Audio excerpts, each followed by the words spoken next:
Terapia ne kisumu, terapia ne kisumu.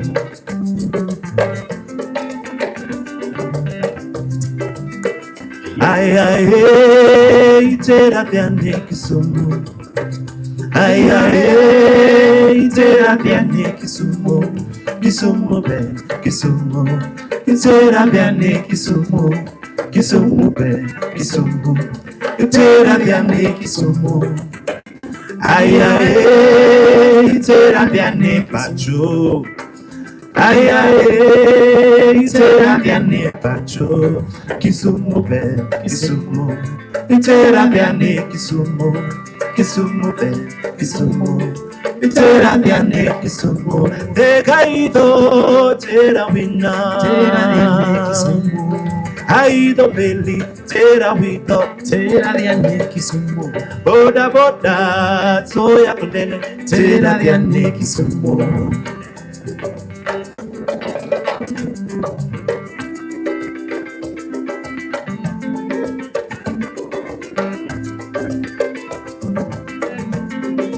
Terapia ne kisumu. Ay ay ay, terapia ne kisumu. Ay ay ay, terapia ne kisumu. Kisumu ben, kisumu. Terapia ne kisumu. Kisumu ben, kisumu. Terapia ne kisumu. Degaito terawina, terapia ne kisumu. Aido belly, terawito, terapia ne kisumu. Boda boda, soya kondele, terapia ne kisumu. Anna dwaro kenda, toge gamatela. Anna dwaro kenda, toge gamatela. Binidom jadala binidom osipna binidom jatello binidom jasura binidom jadala binidom osipna binidom jatura binidom jatello. Terapia ne kisumu, terapia ne kisumu.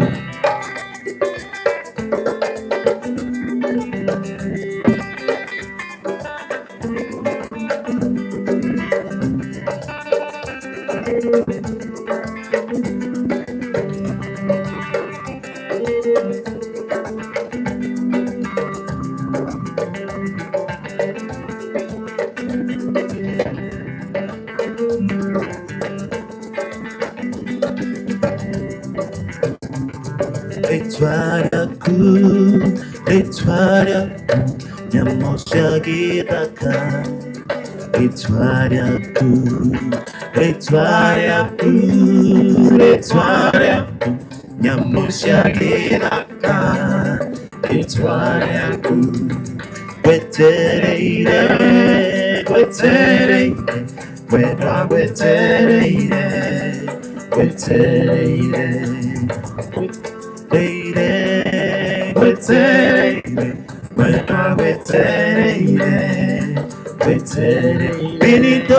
Binidom jatala binidom musipna binidom jasello binidom musipna binidom jatala binidom jasura binidom jasello binidom musipna.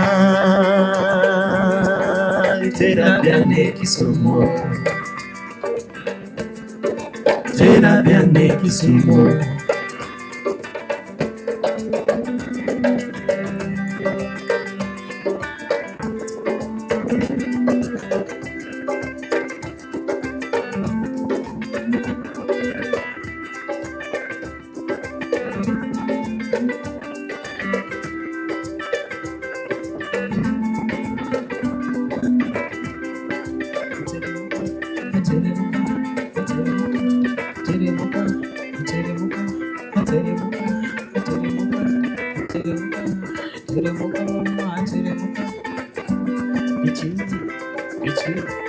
It's you. Oh,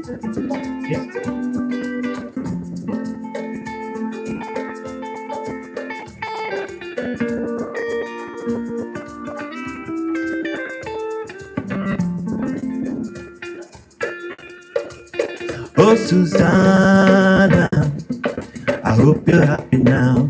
See you flexing on the ground with your sponsor. Susanna, I hope you're happy now. See you change your skin color and your hair is longer now. Nakuona pari hapo kando ya Champs-Elysees, ukitesa na kamini na my business. And I see you in China, silicone on your bam bam, shaking what your doctor gave ya. On your worst behavior, Susanna Vanessa. Hello, hello, hello. If you get to hear this song, somebody loves you, Susanna Vanessa. Hello, hello, hello. Change your mind and come back home. Somebody loves you.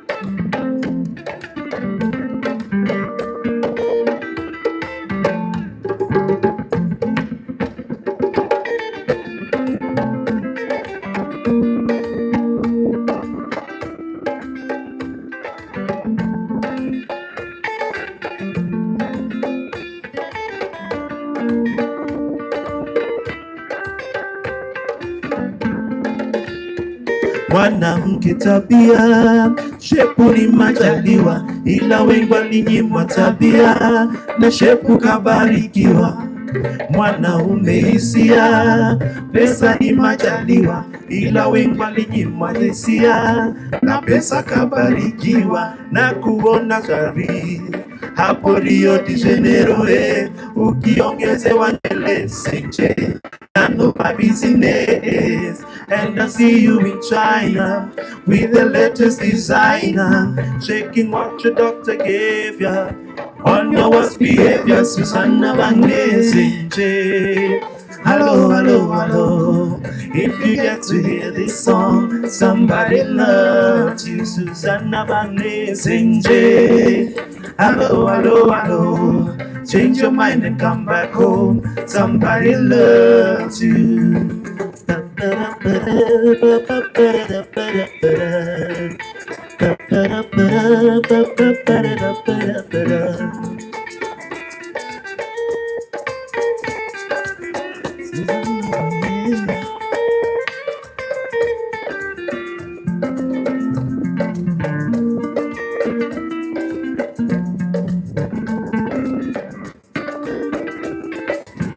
Aisenje nakosa usingizi usiku kucha minadua.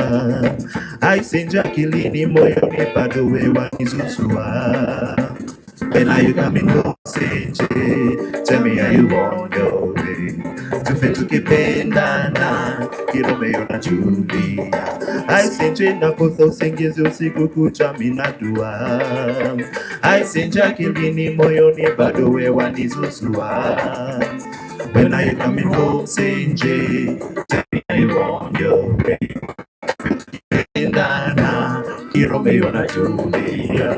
Nakuona Brazil, hapo Rio de Janeiro, ukiongezewa nywele senje. I know my business, and I see you in China, silicone on your bam bam, shaking what your doctor gave ya. On your worst behavior, Susanna Vanessa. Hello, hello, hello. If you get to hear this song, somebody loves you, Susanna Vanessa. Hello, hello, hello. Change your mind and come back home. Somebody loves you.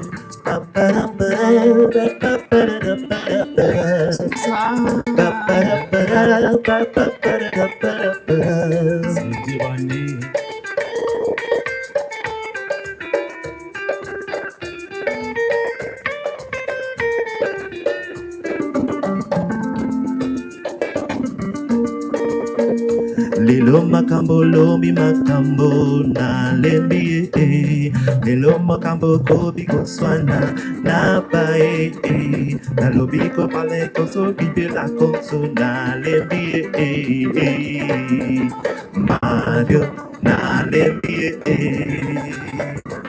Mario na pae Mario na lembi Mario na pai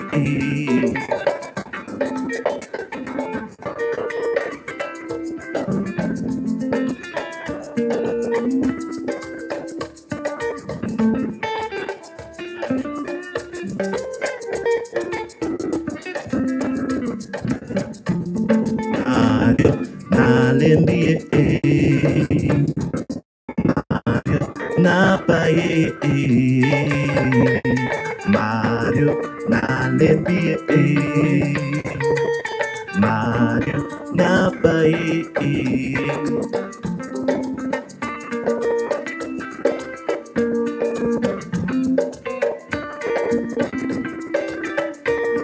para para para para para para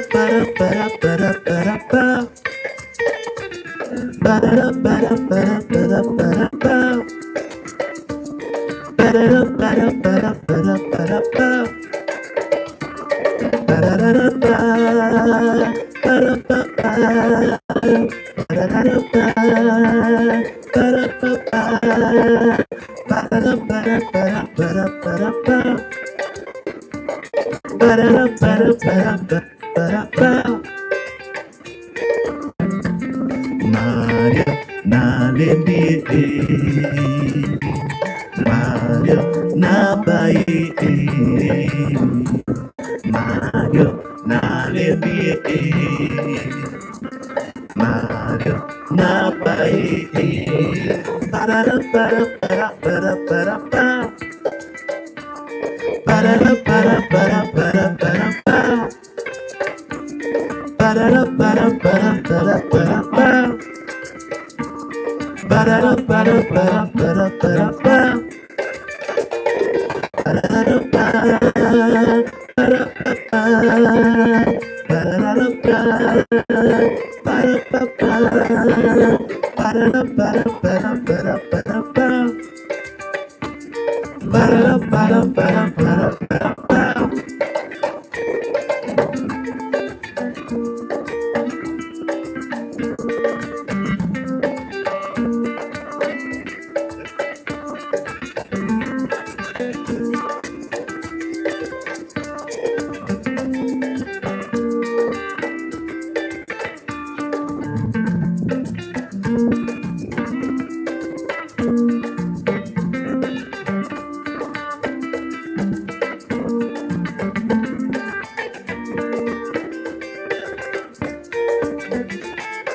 Susanna Vanessa, hello, hello, hello.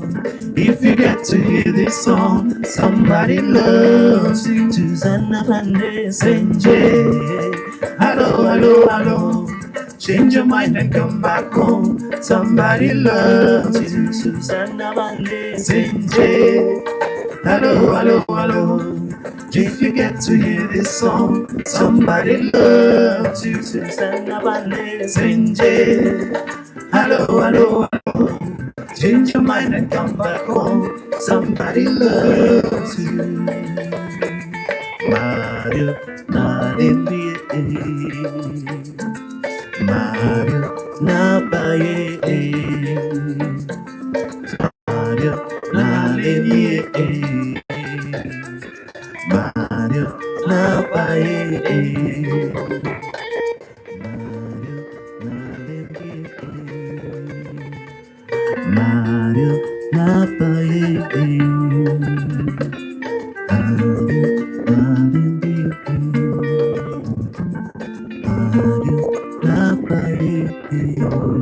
Thank you so much. Thank you so much, band. Good morning, ladies and gentlemen. We want to kick off our program this morning. And I want to ask those that are still moving around the exhibition, please make your way here. Ushers, please help us to get everyone come back to the sitting position so that we can officially begin our program this morning. Please, those who can hear me from far end, please come. We will have time to go round to the exhibition booths. Karibuni sana. Yeah.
Oh, Toddy, Senzeni, what shall we do? Tingadi, Senzinjani, what shall we do?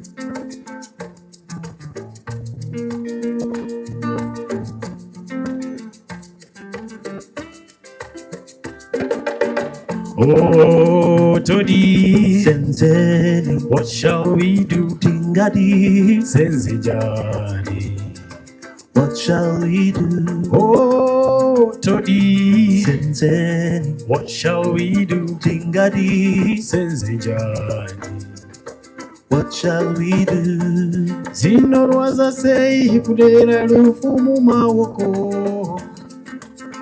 Kana winawo utachiwana, zino lwaza sei kuchengeta lufu mu mawoko. kana winawo utachiwana, aza baba polele pasina raramo. kana winawo utachiwana, aza batsumbuka babolele pasina raramo. kana winawo utachiwana.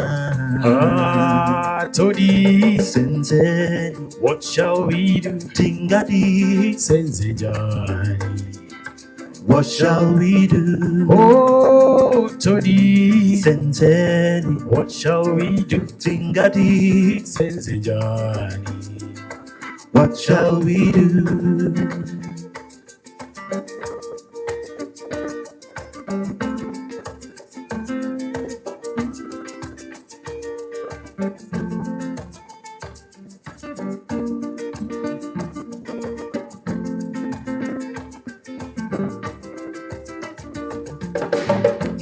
Chinarata sei kubinywa newa ugere naye, kati winawo tatiwana. Chinarata sei kubinywa newa gabitsa fuma, ajiwinao tatiwana. achiziva unawo utachiwana, ajiwinao tatiwana.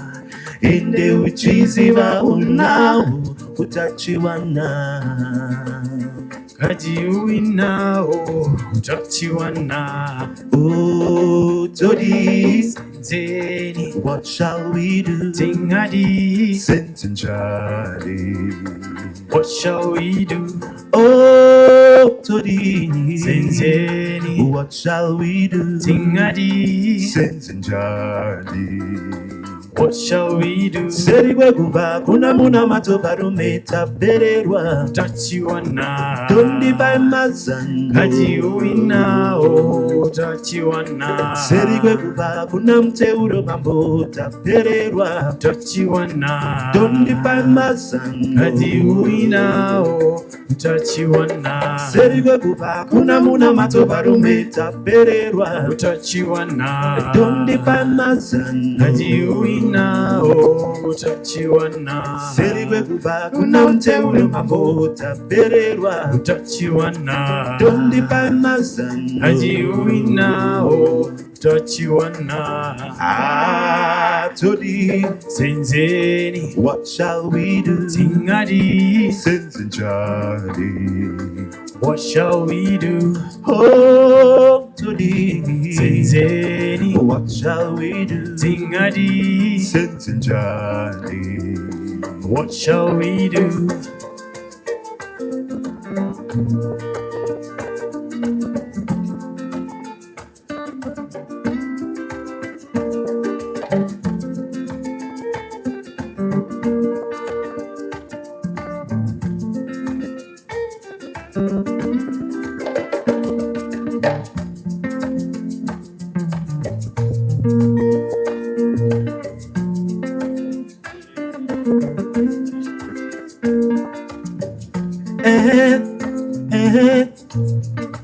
Tomorrow,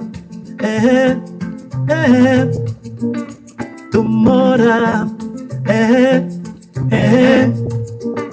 tomorrow, tomorrow. Ukishamaliza serereka, kumbuka piga sala, nje unameremeta, ndani unaomboleza. Hizi vitu zifanyika, ni hali ya maisha, baraka yako ikifika, imefika, imefika.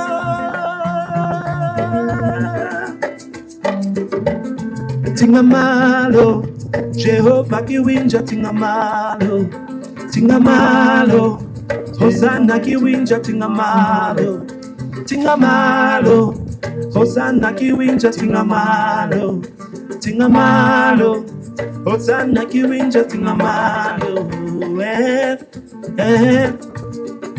Tomorrow,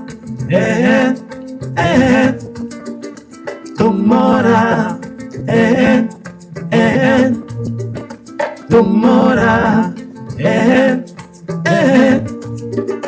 tomorrow, tingamalo, Jehova kiwinja tingamalo, tingamalo, Hosanna kiwinja tingamalo, tingamalo, Jehova kiwinja tingamalo, tingamalo, Hosanna kiwinja tingamalo.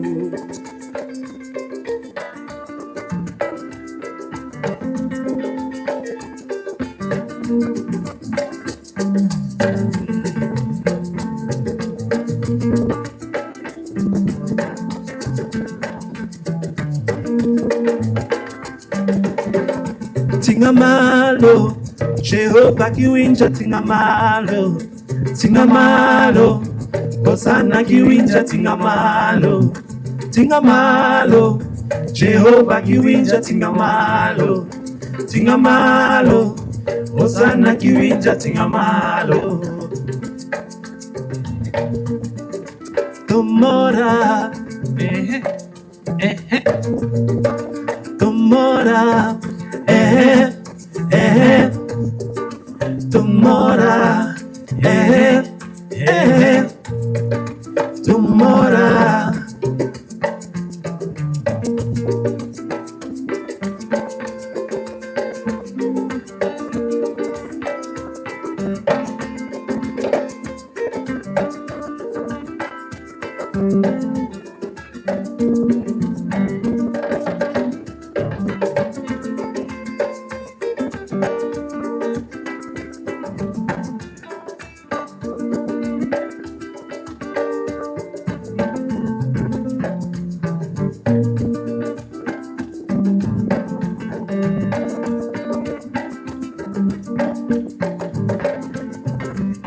In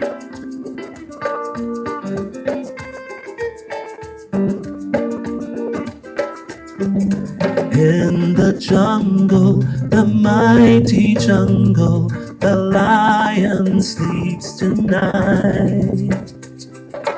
In the jungle, the mighty jungle, the lion sleeps tonight. Moving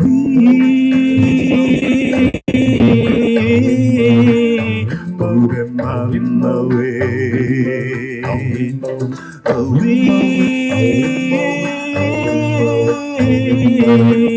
Moving my way. Hey, move it. Hey, move it.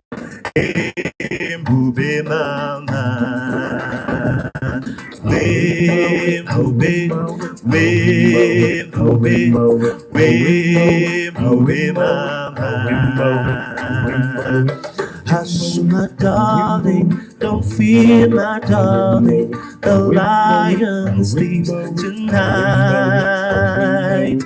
Hush, my darling, don't fear, my darling. The lion sleeps tonight. Moving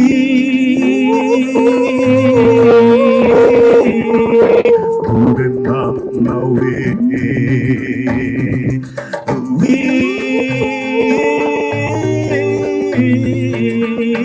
Moving on my way.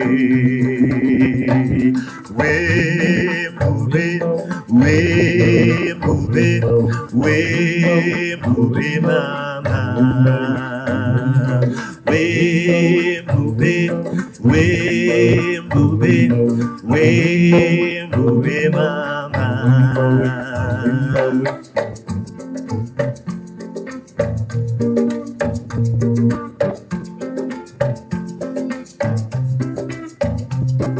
Move it, we move it, we move it, we move it, move it, we move it, we move it,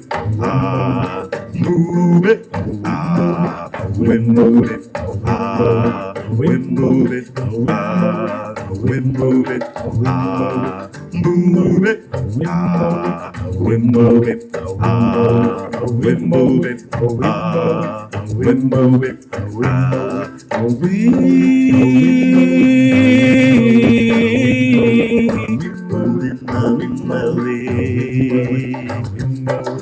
we move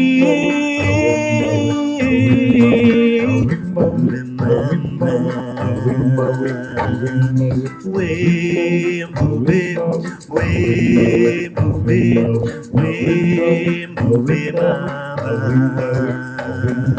Way, move it, way, move it, way, move it, mama. Way, move it, way, move it, way, move it, mama. Way, move it, way, move it, way, move it, mama. Move it, we move it, we move it, we move it, move it, we move it, we move it, we move it, move it, we move it,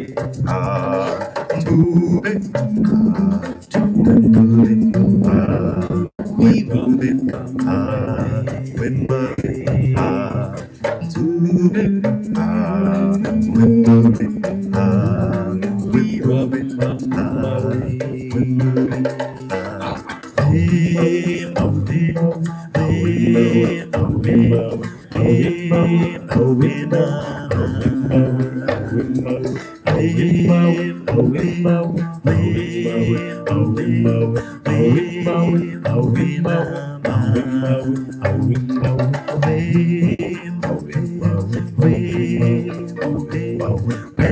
we move it, we move it, we move it, we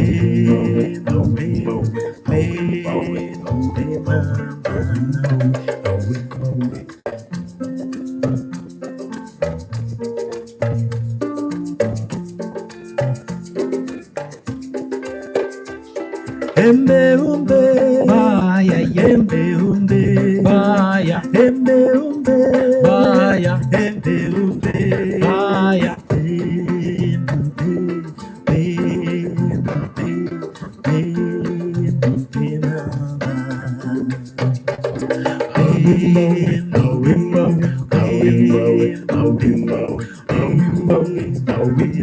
The QR code there has the program for the day. Together with us. Feel very much welcome.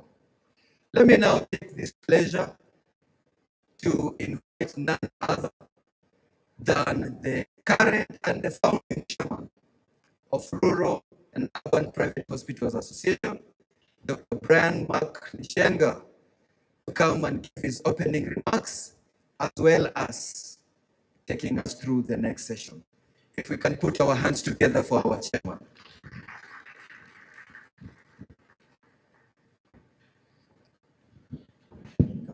Thank you so much, Reverend. Ladies and gentlemen, good morning. Morning. Yes, you waving back, good morning. It's good to see so many friends back here in Nairobi. So many people I haven't seen in a long time. And just to appreciate you making time, I know there are still so many on the road. I'm surprised by the team from Meru. I thought Meru is how many kilometers away from Nairobi? 400? 400? 403 kilometers, but the Meru team was to arrive. Do you have airstrip in Meru? How did you make it? So we really appreciate. We want to make some brief remarks about this association, this great for the last 6.5 years, almost 7 years this June. I can see Madam Kandia there. Association, just 12 facilities. And now we've grown to the size that we are, and it's really nice to see that you travel from Nakuru to be here with us today. And so many of you, I can see some of our members from Mombasa, Karibu Sana. Now, this is the 7th RUPHA annual convention. If somebody would have told me in 2019 that we would have today, I would have told them that is not possible. But we are super grateful for all of you who have made time to be here. We have an exciting program. And, this somebody talks this about Kenyans, and then address later. So, if you are a panelist, you can see benefits package. So it is not meant to, cover, for all ailments or cover for very expensive procedures. So we do have a significant segment of the population who are seeking healthcare that are looking for other healthcare products to supplement what is provided by the social health insurance. So, and as a country, we've spoken about universal health coverage for years. But in reality, for most Kenyans, access is still shaped by what concept. We're trying to look at it as a practical tool for shaping our. Asking ourselves is, can we expand access? Still work in the informal sector. And you're also saying that for a group, we need unique products that are flexible, properly priced, that get any insurance product, healthcare just being one of them. This is correct if I got you? Yeah, that's correct.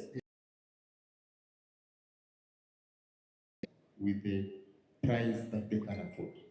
Thank you so much, Kevin. And one of the things that our audience will probably know, because most of them are healthcare providers, is the challenge that we have now with payment of premiums to Social Health Authority is the very low Kenyans who are paying.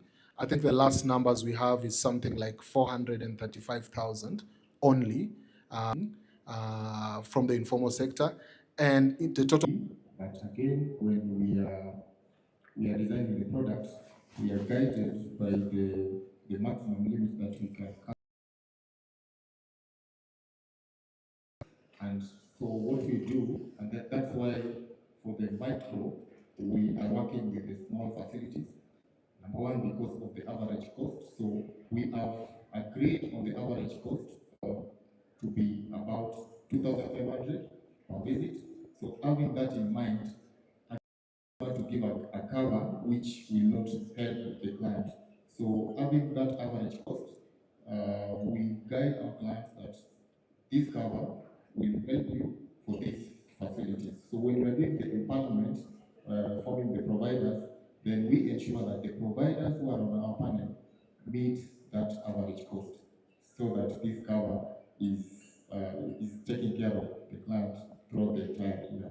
So affordability is very key because our market, the informal sector and the underserved, you cannot take an expensive product to them. So that is key.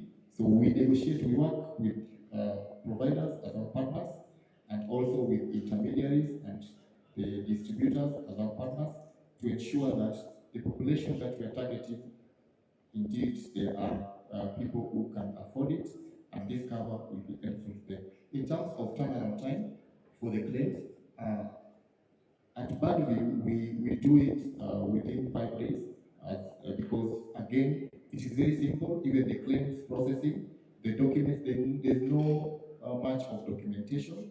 So the policy is very clear. The scope of cover is very clear.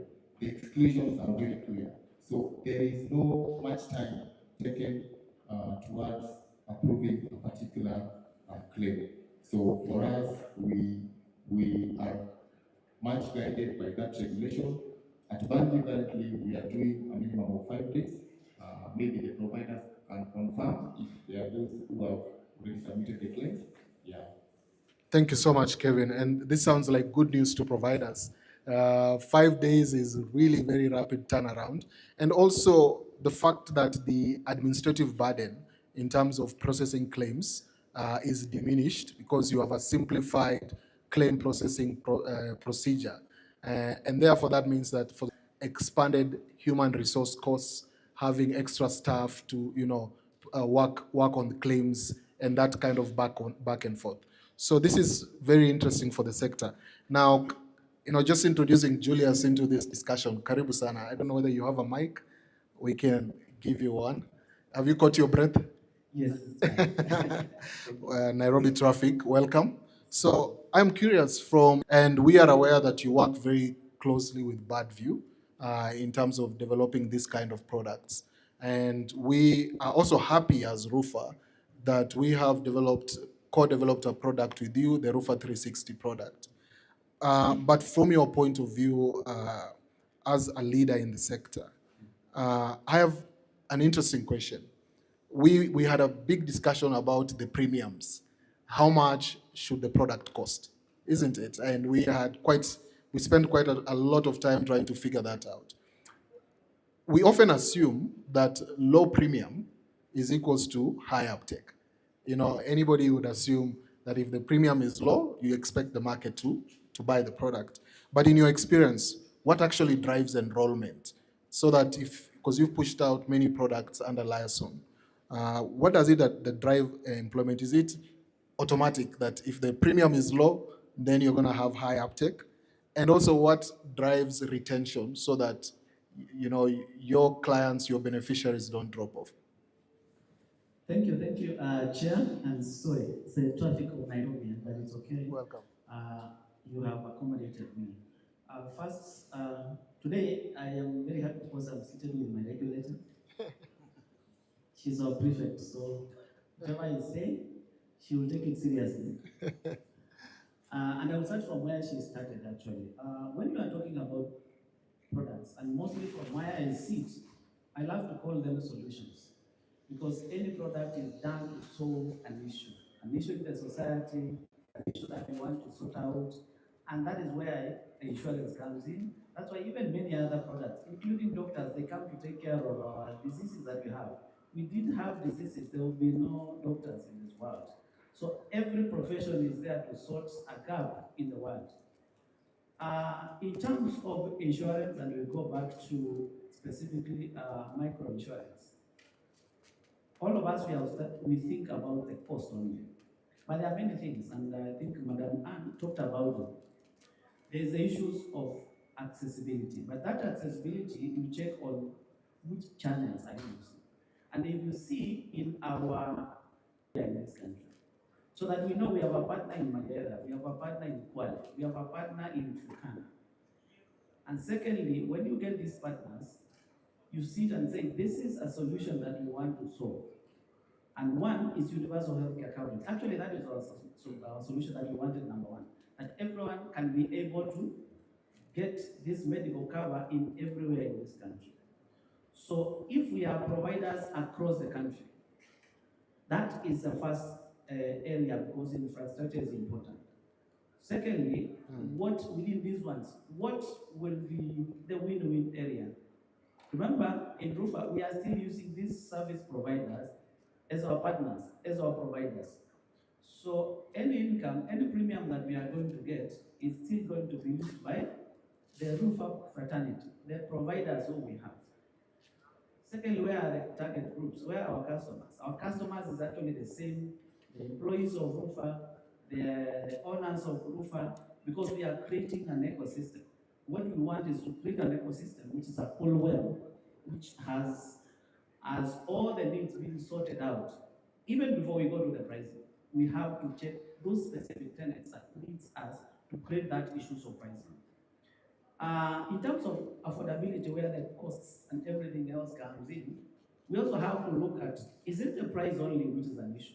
Or is it many other areas that we have to check it? And I will tell you, before when you go to pricing, there's issues of systems. If we have very good systems, the way Bad we have talked about, we have paperless systems, we have a good TAT, we have digital apps that can be able to even make the product reach each and every one, and also that treatment to reach everyone, including telemedicine and all those ones. Then the issues of pricing will sort itself, and it will give you which product that you need. Yeah. So it's how you want your product to be very effective to the people, and how it can be able to reach those people wherever they are in the society, and in which ways.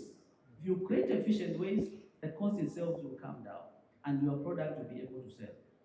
The other one is feasibility. Your product must be visible to everyone and the target group that you are checking in. Yeah. You can't. We know there are some products we call them for the elite.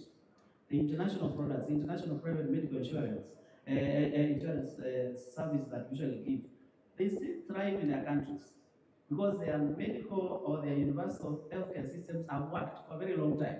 So then they come as a secondary cover, but they are big. That's why they are coming to Africa to also tapping our bigger African problem of each of us.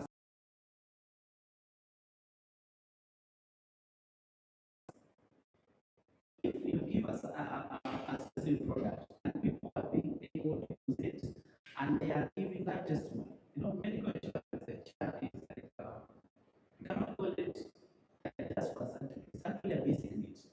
And everyone in each country, you see, even many governments are talking about all their citizens. It will serve a lot. It is an enabler in any economic environment. Because today you may have retired with like 10 million in your account, but one condition can finish that amount of money and you'll be done. But if you had created plans and you had enabled yourself determinants before it being the only and systems. So it's not just about the price, it's the fact that network through which you can deliver the product. And Micro insurance has helped us is 80% of our business. So when shark coughs, all of us got the flu. So micro and fully absorb products that we have developed together as RUPHA. That is the RUPHA 360, a very, very important project that I want all the members don't, whereby we are actually the service providers. We buy from the underwriter. We can't just let it go. And after long discussion, we discover that we can, because I'm paying for all of them. And they are paying 60 because they are paying for the individual families. And 3, 4 persons in a family, I have here is actually my facility, my own stuff. So before even I go outside, I am able to generate my 40% of their account. Within 5 to 10 days, I have money. So when it, and I took their offer without interest. So I divided mine in 4 installments. A chance to get from what they're paying me to take out the car. I think that's a good thing. And I have done that with 360. And I have gone ahead whereby the border guys are paying. And Joseph is given us a very good example. I like this example that it starts with you. So first of all, a lot of the facilities here have, we did a survey, and most facilities have an average of 30 employees. So I guess the challenge this morning is how many of your employees working at your facility actually have an additional insurance than on top of the Social Health Authority insurance. And I think it starts with us. So making sure that our own employees and their families are covered, and then we convert those ones into ambassadors for microinsurance products. And it makes a lot of sense. It is sad that when your employee gets sick, they get admitted at another hospital because they can't afford care in your hospital. So I think some of these things, suggestions and lessons, can help entrench microinsurance in Kenya. So coming to you, Kevin, as we come to your final round of your final question. I'm very interested because we said when we started that we would like to move from theory to practice. We've discussed a lot of theory around microinsurance this morning. But just for our audience listening to us, in practice, I'm very curious. And when the Reverend said border 50 bob, I was looking at Anne because Anne said maximum is 40. I was like, somebody is going to get in trouble. But I'm curious, in the markets in which you operate, we are talking about, our informal sector. What does the actual, using examples, actual payment structure look like? Say, you have, you have your house help who works for you. You have your, fundi at home doing some construction around the compound. Your border guy, how much are they actually paying in terms of premiums in practical terms, and what channels are you using? So are they writing a check? Are they doing mobile payments? Are they paying in cash?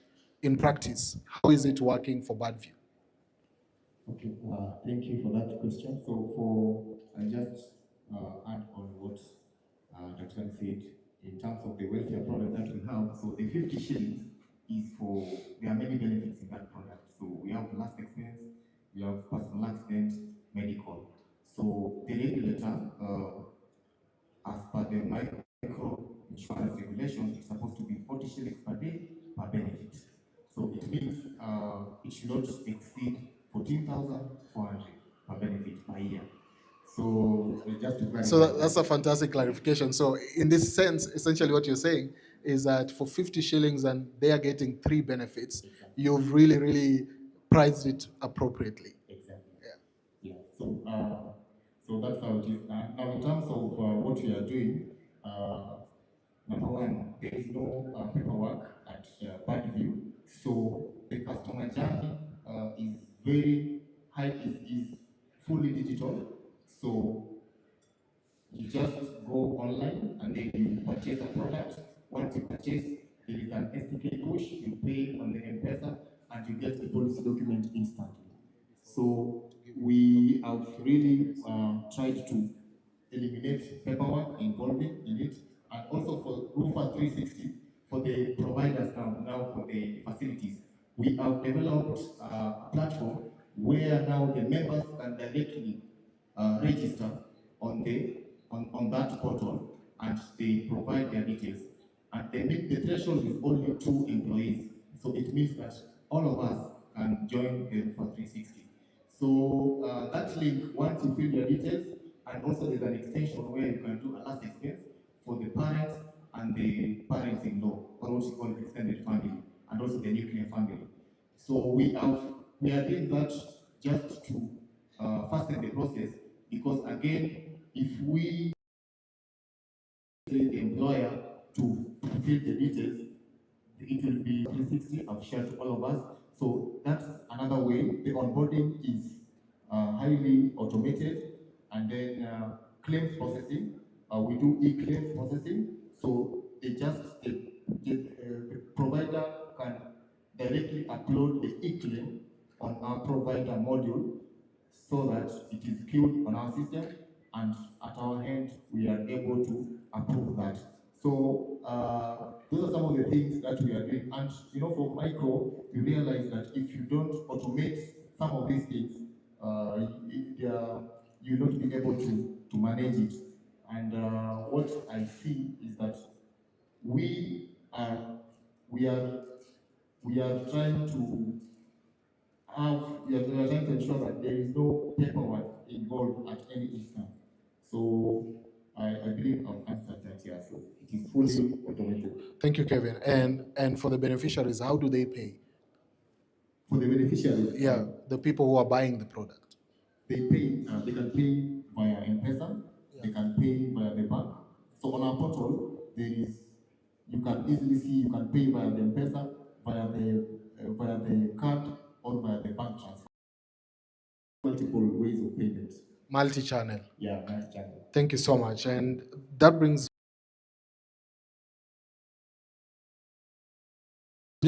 I'm curious, these products, microinsurance products, are rapidly developing.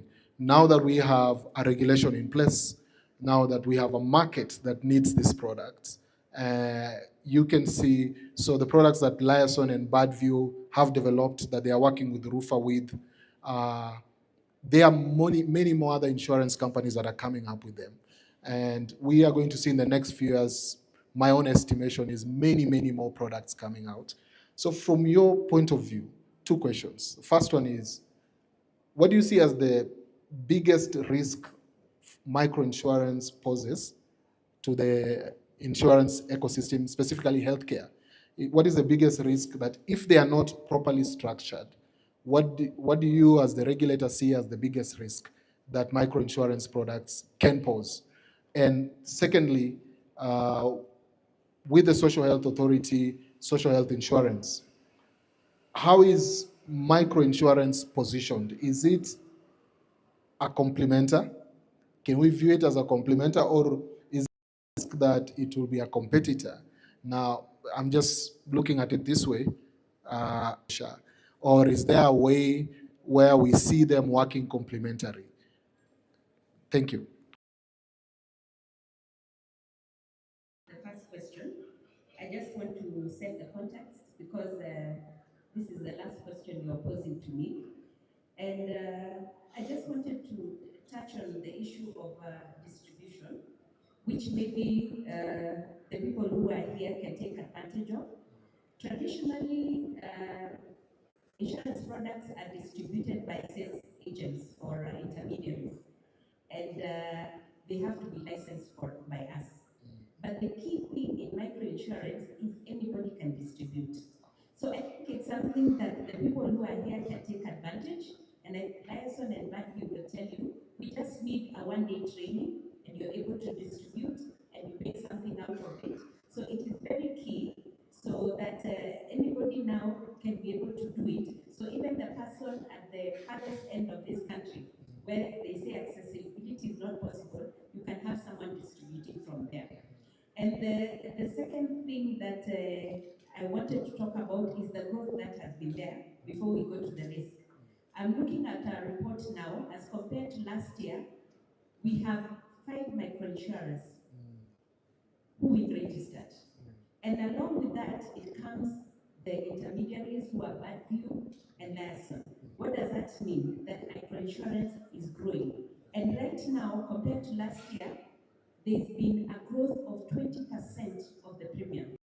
What does that tell you? That microinsurance is entrenching itself in this nation. Now, when you talk about the risks that comes with microinsurance, from where I sit now, I have not seen, the only risk is on the development of the product. If we do not change our mindset and be able to come up with products that are not traditional products. So if we can differentiate our microinsurance products, then they'll be able to be purchased if they do not look like they mirror the traditional products. And that's what I think Liaison and Badview are doing, to make that distinctions that they are not different. And we need to come out with what the distinction is. The risk would be not making them affordable, not making them accessible, and not making it sustainable, as I said before, because that means that we will lose in terms of that product. Now, when it comes to issues of SHA, microinsurance will complement SHA. We have talked, I've had the providers talking about over-reliance of SHA and the fact that sometimes there are issues with SHA. So if you market microinsurance properly, then it will be able to complement SHA and also complement the traditional products. Because sometimes if you're in some parts of the rural areas, and the providers will tell us, I don't know whether some of those, and I've seen the list of panels that those other high-end products cover. There's some hospitals they do not cover, they do not exclude. I mean, they exclude. But I feel that microinsurance then fills in that gap because it covers everybody. And maybe you can attest to that, you are the providers. I've seen the panel. Other bigger Insurance products. yeah, the insurance cover. They exclude some. So for me, I don't see a competition there. Healthcare. And SHA is not only the solution. The solution comes from the private insurance companies, the normal companies. It comes from what we've introduced, the microinsurance, and it is also complemented by SHA. So for universal healthcare to be fully, it needs different players. It cannot be done by SHA alone. And you have seen that SHA has limits in terms of the benefits it gives. So microinsurance can come to fill in those gaps. Or the policy holder can use the microinsurance and SHA can fill in vis-a-vis.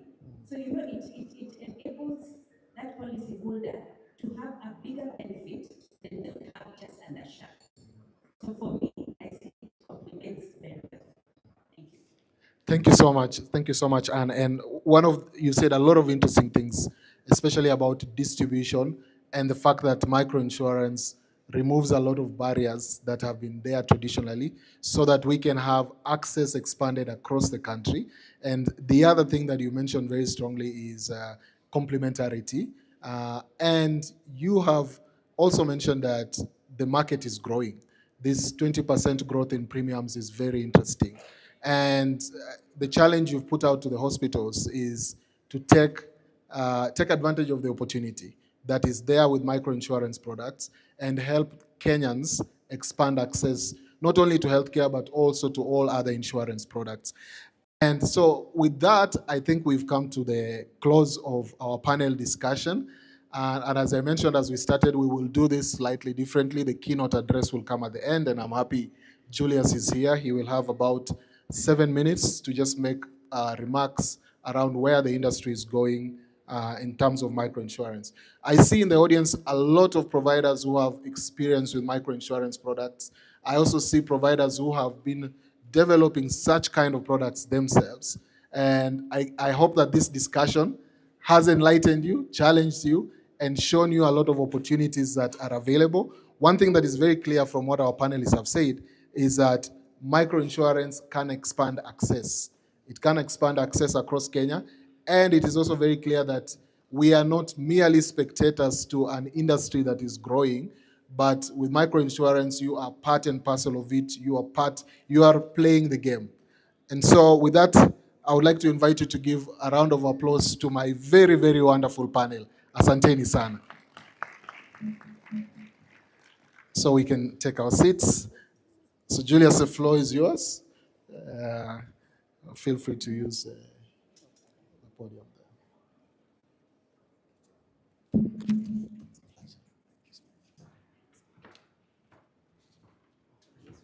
there. You can use that. You have your mic? You can use that one. Yes.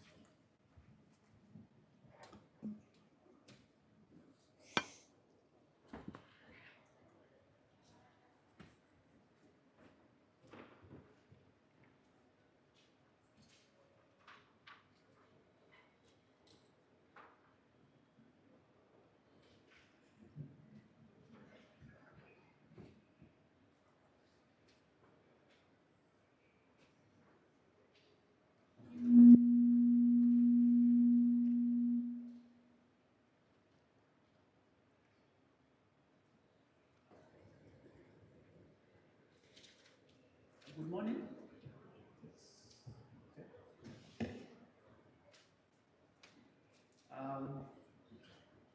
Madam Anne Chelagat, my regulator, Chairman RUPHA, and many partners who are here. Good morning. Yes, I'm so happy to be here talking about the solutions for this country, the solutions for the partners that we work closely together, and the solutions here being created by the members within this hall. In 2010, Chairman, we passed a constitution which talked about participation. Everything that we are doing, any ideas that we are bringing to this country, is that we will need ourselves to be part of the people who have created it, who have owned it. And I can tell you about the RUPHA 360 was created and owned by the people in this room, but all of us here. We gave our ideas, we went out to the market and looked for the solutions that will work for us, that will also work for each and everyone in our families and beyond. And I am happy to be in this conference to speak about the same, to speak about the good news. And I will start with a simple story. 2,000 years plus ago, somebody came to this world, looked for 12 good people, he gave them some good news. And after 33 years, he left.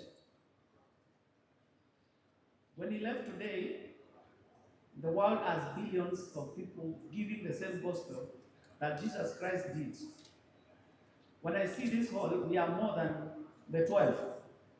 So if we have a solution that we have come up with, and we can be able to go out there, the way the 12 disciples did, how long will it take us to make sure this country is universally covered in terms of healthcare? To take us like less than a year, isn't it? That is the gospel that I want us to preach. The gospel I want us to preach, and I want us to preach it in very few tenets that even the panelists here have discussed about. One is, who are the partners in this specific solution that we have come up with? One, the partners is ourselves. And we start with each provider which has registered under RUPHA. All those partners are part and parcel of beneficiaries. They are actually the first beneficiaries of this, plus the employees that we have. Sometimes, and I like to quote the good book that somebody said you can be a preacher who preaches wine and takes water, or the other way around. Okay? So if I go to a provider and I'm being told the best solution that you can get for your cover for today and tomorrow is through RUPHA 360. Then I will have a lot of confidence because I'm getting it from the people who have a lot of knowledge about what we have. So this solution that we have, one, is very accessible to each and everyone. Two, we are the distributors of it. Our regulator has told us very well that we only need 1 day training. And this training, through your secretariat, we have been able to do them. We have even a whole calendar of continuing doing them even from today. So we can set ourselves standards and say and our own targets that from this time, this is a declaration that we want to do, that we make sure that this same solution that we have come up with, we will be able to give it to our people, give it to ourselves, and be able to do it, and be able to do it even the second quarter of this year. The other one is about how accessible this cover is, or this solution is. And we are the consumers of it. The first panel, which even our partner Badview has talked about, is each of you is part of the panel. We don't want this panel to be outside the RUPHA members. So every member, we have designed a specific registration, which is again one page. We make sure that when it is approved by the secretariat, it's approved by liaison, and also it's approved by the party. We don't want those law agreements, service agreements, contracts, and that take all our time. Even some small prints you have never been able to look at them. And the time there's a problem, somebody will report. We have the legal profession for those gaps. Which looks for those gaps. What we are saying within what we are saying. But it's a very simple one. By the MOU that we have been able to sign together with the RUPHA, make sure that once is your own product. This is your own product that you have.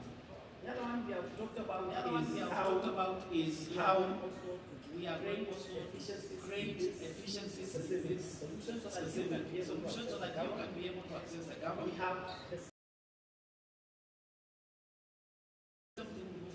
have our paperless system work closely with Badview. Specific days that our regulators talked about, they will not be managed. They are working with claims to be claimed within 5 days. So it assists you in terms of your own land. It also assists you in making sure that you have a time from what you have been able to save. The other one you have worked out on payment. But on very good payment. When you join, because our says cash and carry. We have partners to make sure that the cash and carry is taken care of. You work out on how you can be able yourself. You can be able within that specific that you have agreed with your secretariat. And that one I can tell you. And even we have testimonies within here. Immediately we launched this cover. It has already started. People are enjoying the cover. Actually implementing so much on our share. At the end of the day, I want to search of the people who have been grateful that universal health coverage to the country. Not only to the way Kenyans talk about that serikali itatufanyia hii serikali. You are actually the government. And you can be able to come up with solutions that will assist that government. They will give us the enabling environment which will make us now be able to create those solutions that will support us and our country where we want to be.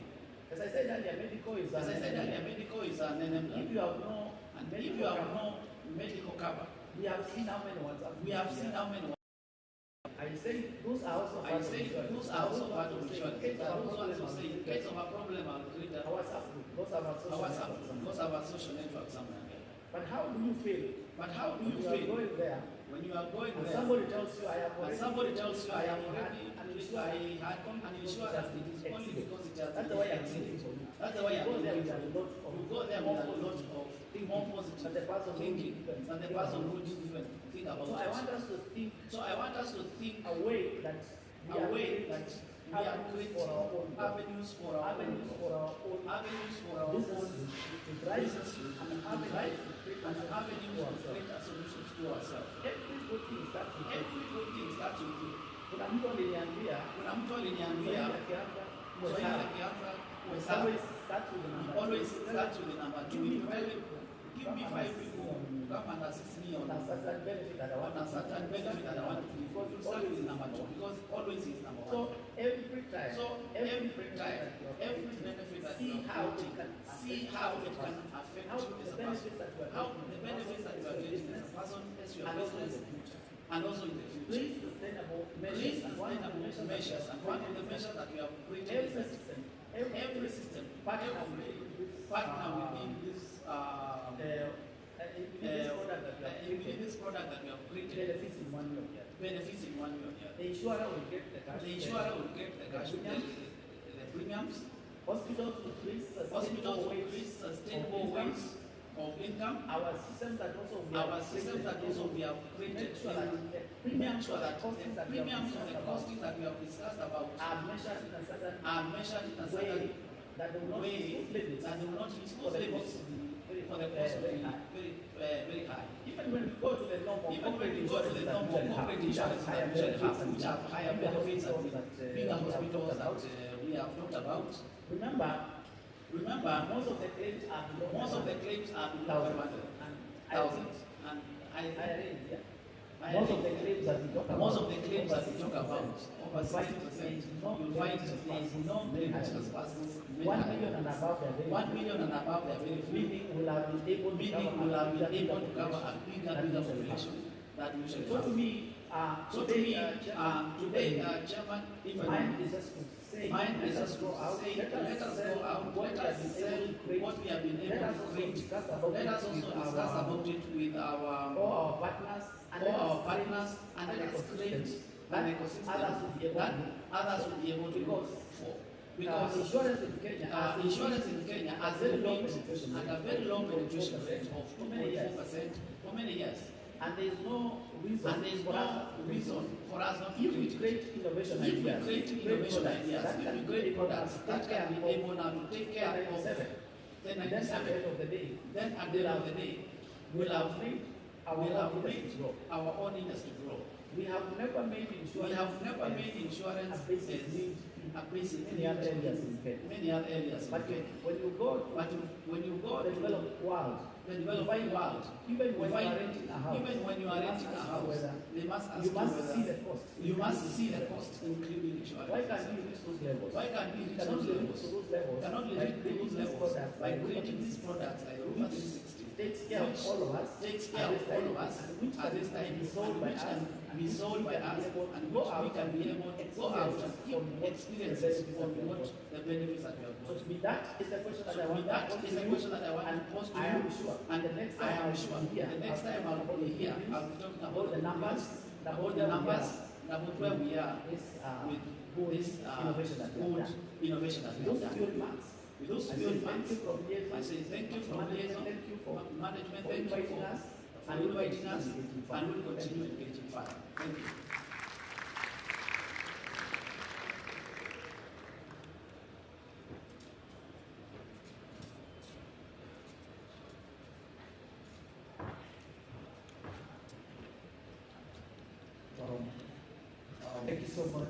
Thank you so much, Brother JK. Our brother JK. I'm sitting in for the chair. Just going to receive this is the ambassador for India. Our guest. Karibuni sana. Thank you. You're welcome, Excellency.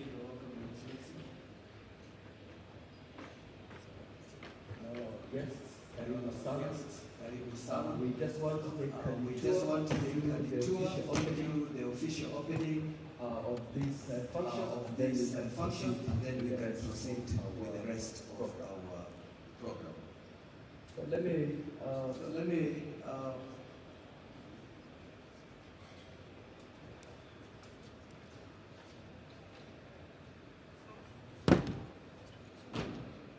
The team that was setting up the ribbon cutting, please go do ahead it here. and do it here, so that we can do so that we can do that immediately, and then we progress on with our program.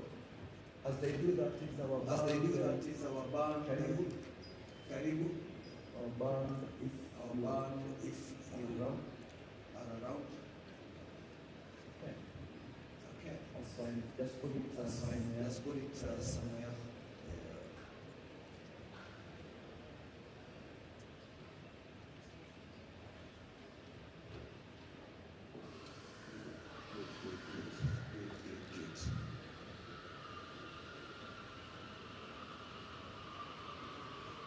Yeah, thank you so much.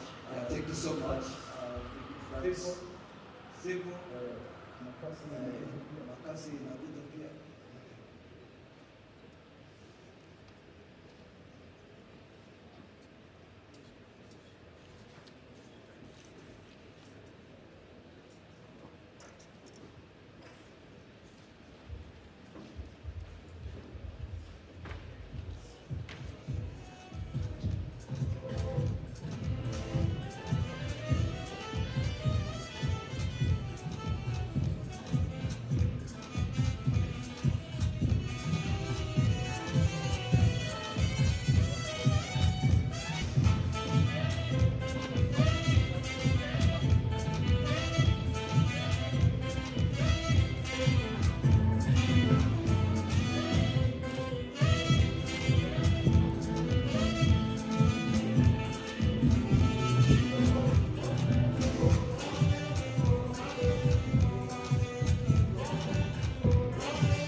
There we are. And there we are. Thank you so much. Thank you so much. That marks the official opening of our convention today. We really appreciate our guests. We really appreciate our guests. That wonderful.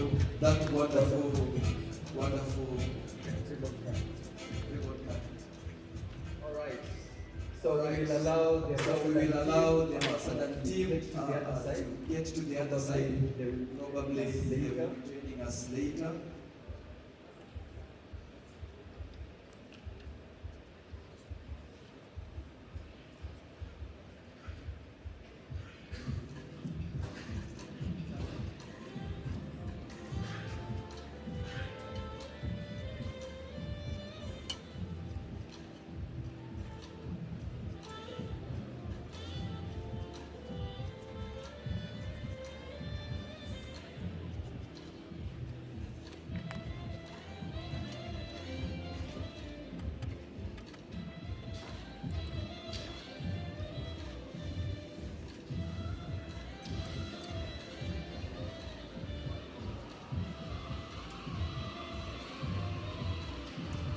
So thank you so much, ladies, for witnessing the opening of the RUPHA 2026 annual convention and medical expo, which we are working in partnership with Kenya Pharma and the Indian High Commission. So our DJ now you can. So it's my pleasure. To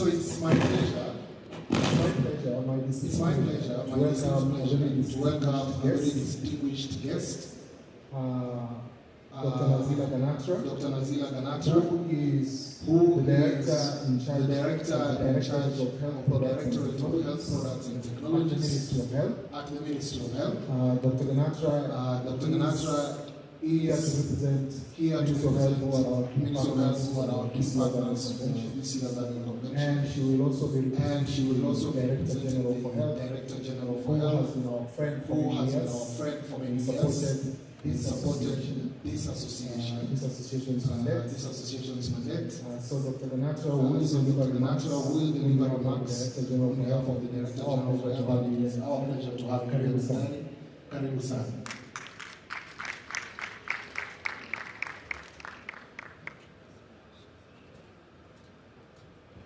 Good morning, everyone. Good morning. morning, everyone. So I'll be reading the speech on behalf of Director General for Health, Patrick and I'll proceed.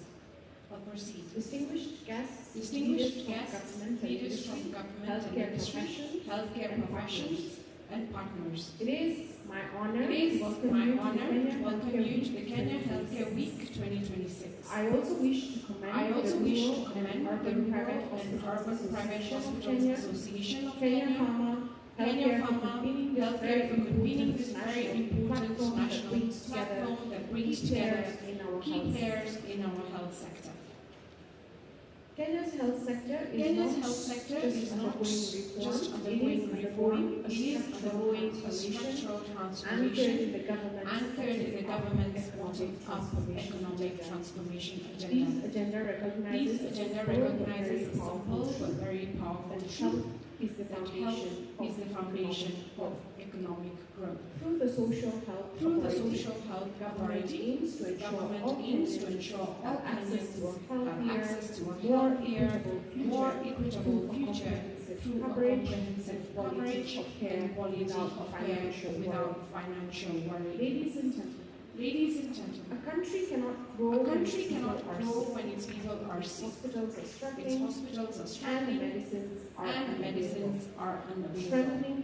Strengthening healthcare is not just a health priority, but it's a national economic imperative. Allow me to ground this discussion in reality today. By one, out-of-pocket health expenditure still accounts for a significant share of household spending, exposing families to financial risk. Delayed claims and reimbursement cycles continue to strain hospital operations. Demand for quality, safe and equitable care is rising faster than system capacity. At the same time, digital health and artificial intelligence are redefining how care is delivered. As we move towards universal health coverage, government is implementing critical reforms to ensure predictable and sustainable health financing, efficient provider payment systems, strengthen primary health care, and increase investment in local manufacturing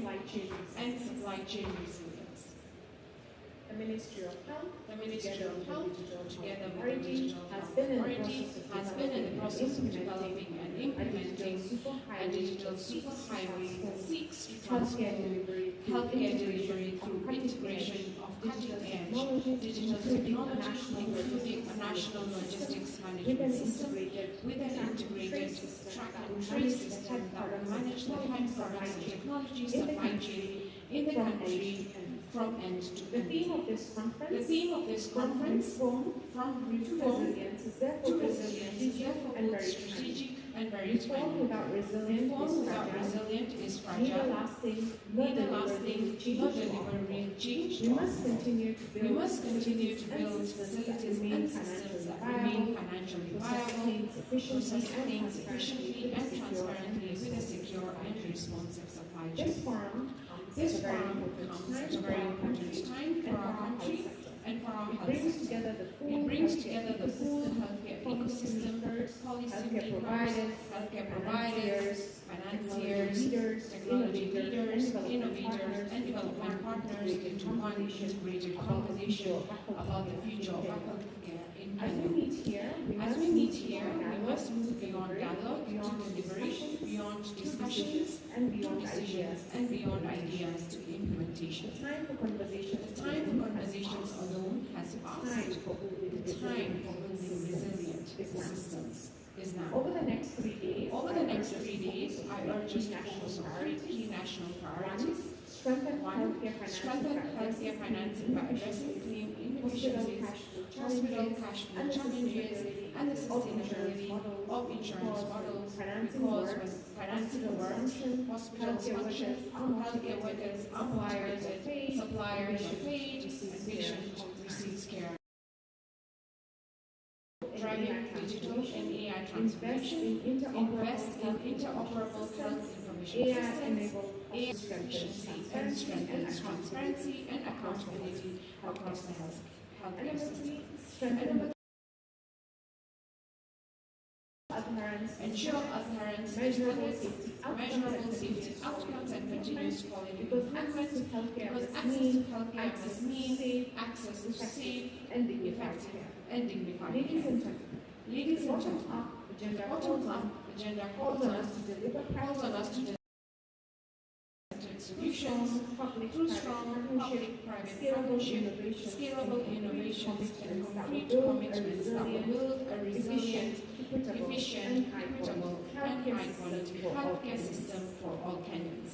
Together, we must build a resilient, efficient, and equitable healthcare that works for every Kenyan and leaves no one behind. Let this forum deliver partnerships, innovations, and actionable commitments that will help us build that resilient, efficient, and high-quality healthcare system for every Kenyan.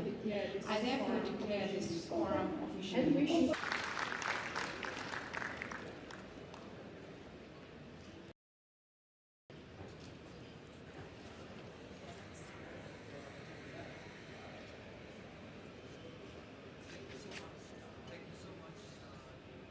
Thank you so much. Thank you so much. Karibu sana, you sit. And thank you for representing MOH. And thank you for the good work that you do and the partnership you have together with us. Can we give a round of applause to 3 points will be given to us a challenge by the close of this conference. We need to carry out some answers. And to help us develop those answers, we will have a panel here before we take our break. And I want to invite the panelists right away so that we have this discussion where it is still hot. And I want to ask the Vice Chair of CAF, Geoffrey Ogola, who is in the house, to join me as a panelist. A round of applause for Geoffrey Ogola. I saw Dr. Chris. Dr. Chris is taking a break. Before break. All right. Okay, somebody help me get Dr. Chris and Dr. Maxwell from RUPHA. Just taking a walk. We need to have them.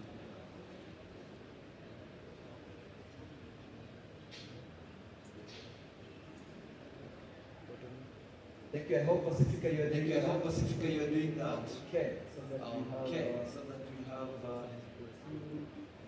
gentlemen come so that we can take the discussion further. We appreciate so much the challenge that has been given to us by the MOH.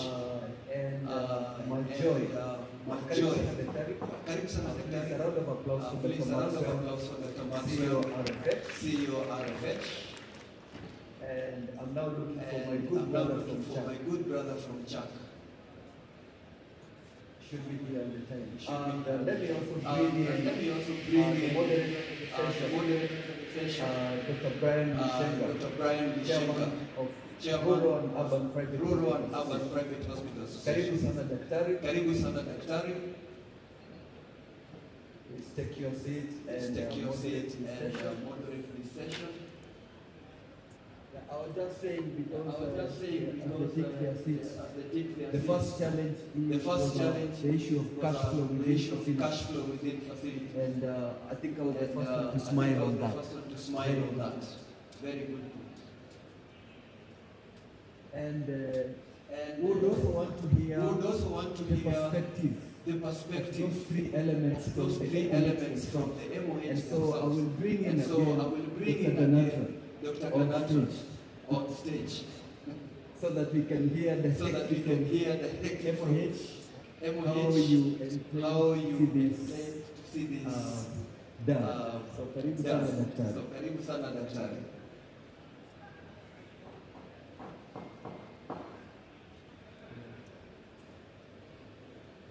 Dr. Chris, Wherever you are, wherever you are, I need you here. I need you here. Dr. Chris Baraza. Dr. Chris Baraza.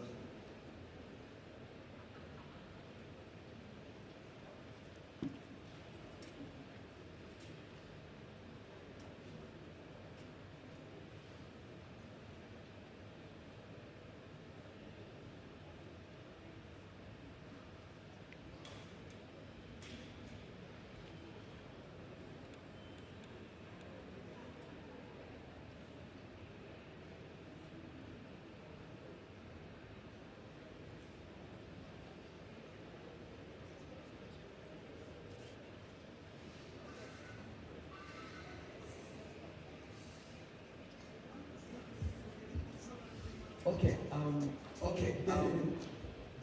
Dr. Kigondu. Dr. Kigondu is also supposed to be in this panel. supposed to be in this panel. I will actually excuse that. I will actually excuse that another engagement. And we really appreciate.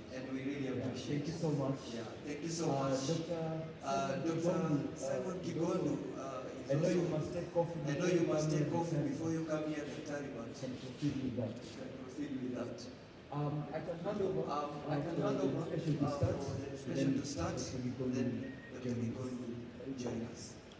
So thank you so much. Just to make sure my panelists have their microphones.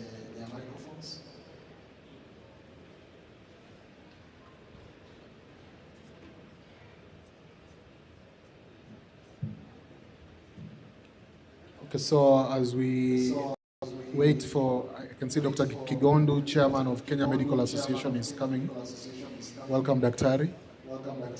Welcome, Daktari. A round of applause for Dr. Kigondu. Welcome, Mr. President. All right, so we have a short discussion before tea break, and this is really a discussion for you as healthcare providers, centering on your experiences with the reforms. As you are aware, our theme for this year is From Reforms to Resilience, Building Sustainable Quality Healthcare Systems for Kenya. So I know the audience in this room have been through quite a journey. We've been through quite a journey over the last 2 years. Dr. Ganatra about the policy direction and center this discussion appropriately where it matters, and that is for service providers by profession and the current Maxwell Okor, who is an accomplished, very familiar name for those of you who are in this space, has done tremendous work under RFH. Private sector contribution to healthcare is concerned. And then on my left, I have Godfrey. Do I always get it right? It's Geoffrey or Godfrey? So I have Godfrey, who is the Vice Chairman of the Kenya Association of Private Hospitals, which is a partner association to RUPHA, and he brings a different perspective as to what your experiences have been as members of the Kenya Association of Private Hospitals. We'll be joined shortly by Dr. Chris Baraza, who is the chairman and who is the General Secretary and CEO of the Christian Hospital Association of Kenya. So I'm going to, start with President KMA. The discussion around social health authority, and we are focusing now on policy. So very simple question. We are looking at share financing and service delivery reality. This is where we are focused. Are the current contribution structures and generally the contributions that social health authority is bringing in, are they sufficient to sustain providers, or are we still asking facilities to absorb gaps in the system? Thank you very much. Ironically, come from a presentation of the same thing, parliamentary committee on health in a Kempstar sort of invitation. Just this morning. So, and I'll probably repeat what I say here. When this new government brought in social health and replaced NHIF. We, and I remember a lot of the people here participated. Participation. So we actually participated. What we can say is that because the government was in a hurry to push the hurry forward, our participation was documented but probably not implemented. And on several things. One, my particular in participating in was to avoid some of the problems that we had in the previous NHI. Let's give one example. Linda Mama was a project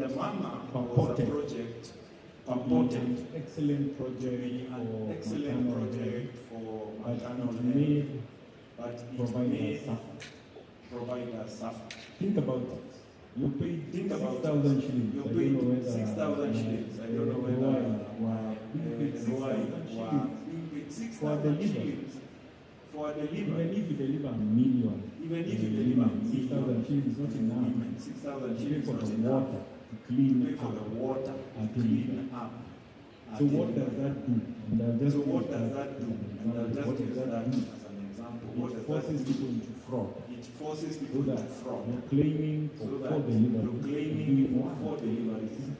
Therefore, you must look at policies as enablers of fraud. So what has happened in SHA? They put a list of services to be paid for. And they have more exclusions than inclusions. And therefore, in effect, they have transferred the payment of health services to out of pocket. So if you want to do a biopsy of the cervix, I'm a gynecologist, it is not listed as a payable in what has been gazetted to be paid for. So what does that mean? Anyone with cancer of the cervix needing a biopsy will have to pay out of pocket. So they have effectively transferred the payment to you.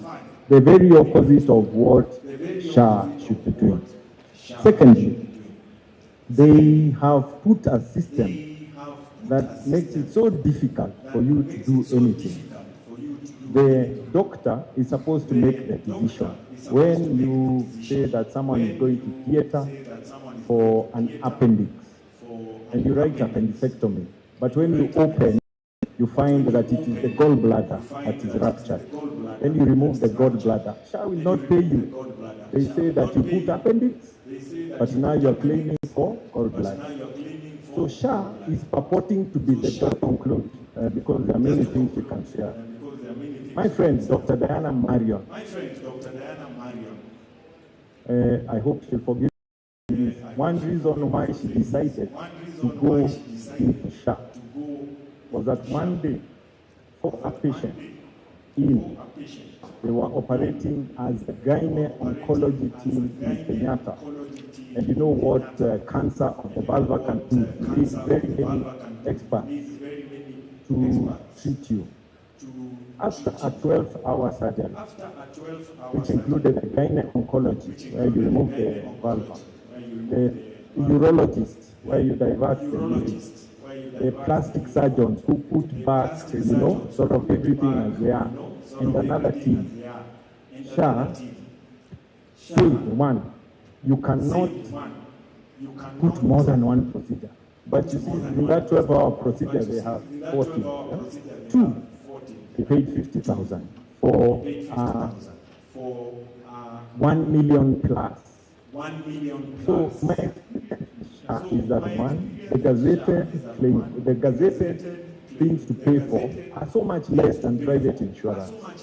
Two, the amount of money they are paying from the 15% who are being extracted to pay for the whole population is, what do I say? As in, it's not fair. Then three, we have increased out-of-pocket expenditure. And four, using my example, where my parents used to go and get primary healthcare services, and NHIF pays now I have to pay. So in effect, what have you done to me, Sha? I'll give you my experience, Sha. Sha has increased my out-of-pocket expenditure. Sha has increased by times 1,000 the amount of money I give to Sha. Sha has reduced the number of services I can get, and finally, when I went to get my daughter treated with a civil servant cover, the hospital I went to, Brian had called for strike, and they were not taking Sha. So it has decreased my access. So that's my summary of social. We need to rethink. Thank you so much. A round of applause for Dr. Kigon. So, what a way to start us off. It's thrown the spanner into my questions. But I'm going to try and bring this. Chris, have you got your pen? Yes. So, Chris, do you have a mic? You have a mic? I'm hoping you pay your SHA premiums. Quite handsomely. Okay, you pay your SHA premiums, and you do your tax returns. Quite well. Okay, so I'm curious, just connecting to what Dr. Kigondo is saying, how much are you paying now compared with when we had NHIF? At a personal level, you may make people start calculating my salary. But let me just say that if I do the math, I'm paying about 6 times what I used to pay during the HIF times. But I'm still more or less. From your knowledge as General Secretary of the Christian Hospital Association of Kenya and as a gynecologist as well, do you think that Social Health Authority is collecting enough revenue to be sustainable? Yeah, that's a very deep question. My thinking and my straight answer is definitely no. And I'll give you reasons why that's the case. If you do the math in terms of the number of people, and I want us to separate between registration for SHA and pay, because what I've been hearing a lot actually, and it's good to have what we call output indicators. So we've been focusing a lot on how many people have enrolled or registered on SHA, but we are not getting in terms of how many people are actually paying for SHA on a regular basis. So based on the conversations I've had with some leadership, there's definitely a big gap between the monthly disbursements, or rather the monthly contributions, and what actually is supposed to be. So there's a big gap in terms of what are the premiums that are supposed to be paid and what's actually being paid. And the second thing is that gap is clearly evident on the provider end, because when we provide the services and then we expect the services to be paid for, including the ones that have been cleared completely by the system, but we don't get paid. The question we've been asking is, could there be a challenge in terms of the amount of money available to pay us in time?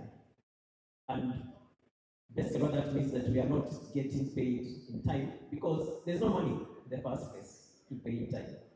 But I want to assure all of us that no one will clearly tell you there's no money to pay all of us. But we've done the math, we've done the mathematics ourselves, even from the faith-based perspective. And we know actually what is being paid up on a monthly basis is not sufficient to do disbursements for that matter. The third thing I wanted to just talk about in relation to that, Brian, and allow me to say that we've had this conversation before. From my own perspective, I think the design on paper for SHA was very well thought out, but on an academic design. In terms of implementation, there are quite a significant number of things that were not factored in. So the challenge we have is actually implementation. And you'll find that if you read SHA, CHIEF, and all those aspects in terms of, it will pass very well for an academic paper, for a PhD. But in terms of implementation, for ground, we can talk about it. Thank you so much, Chris, for that. You want to give? So Chris says a gap between ideas and implementation, and we have fantastic ideas, but ideas are not grounded in reality. So this is an important, and I want to important point. I want to bring in Dr. Maxwell. This whole idea of grounding ideas, I mean theory and reality. Now, from your perspective as somebody who runs a chain of, I want to be very so. Without timely and predictable payments, there's no system that can be said to be sustainable. Experienced this, the gap between the actual policy and your cash payments. And just in touch, in line with that, is there anything that can be done to ensure that providers are paid on time and with realistic tariffs? Maybe I should point out that point. Is your hospital taking share? I was happy that you had excluded me from the share discussion, but you brought it back. I believe in objectivity. We are about 70% of our clinics. It's not just share. As a hospital operator for 13 years, there are things that as industry players we need to sit down and tackle with reality. It is a system problem. It is not a share problem. I'll tell you this confidently. We are in business. And forgive me because people don't want to hear that. But that is the truth of the matter. It's only that we're in a business that is sensitive and emotionally touching to lives of people. And so we need to be sensitive to that. But at the end of the day, it has to be sustainable. This is the only sector that if you are doing financial returns, you will never issue dividends. Nairobi Stock Exchange, forever, you can be sure we'll never declare 100% of their payment within that year.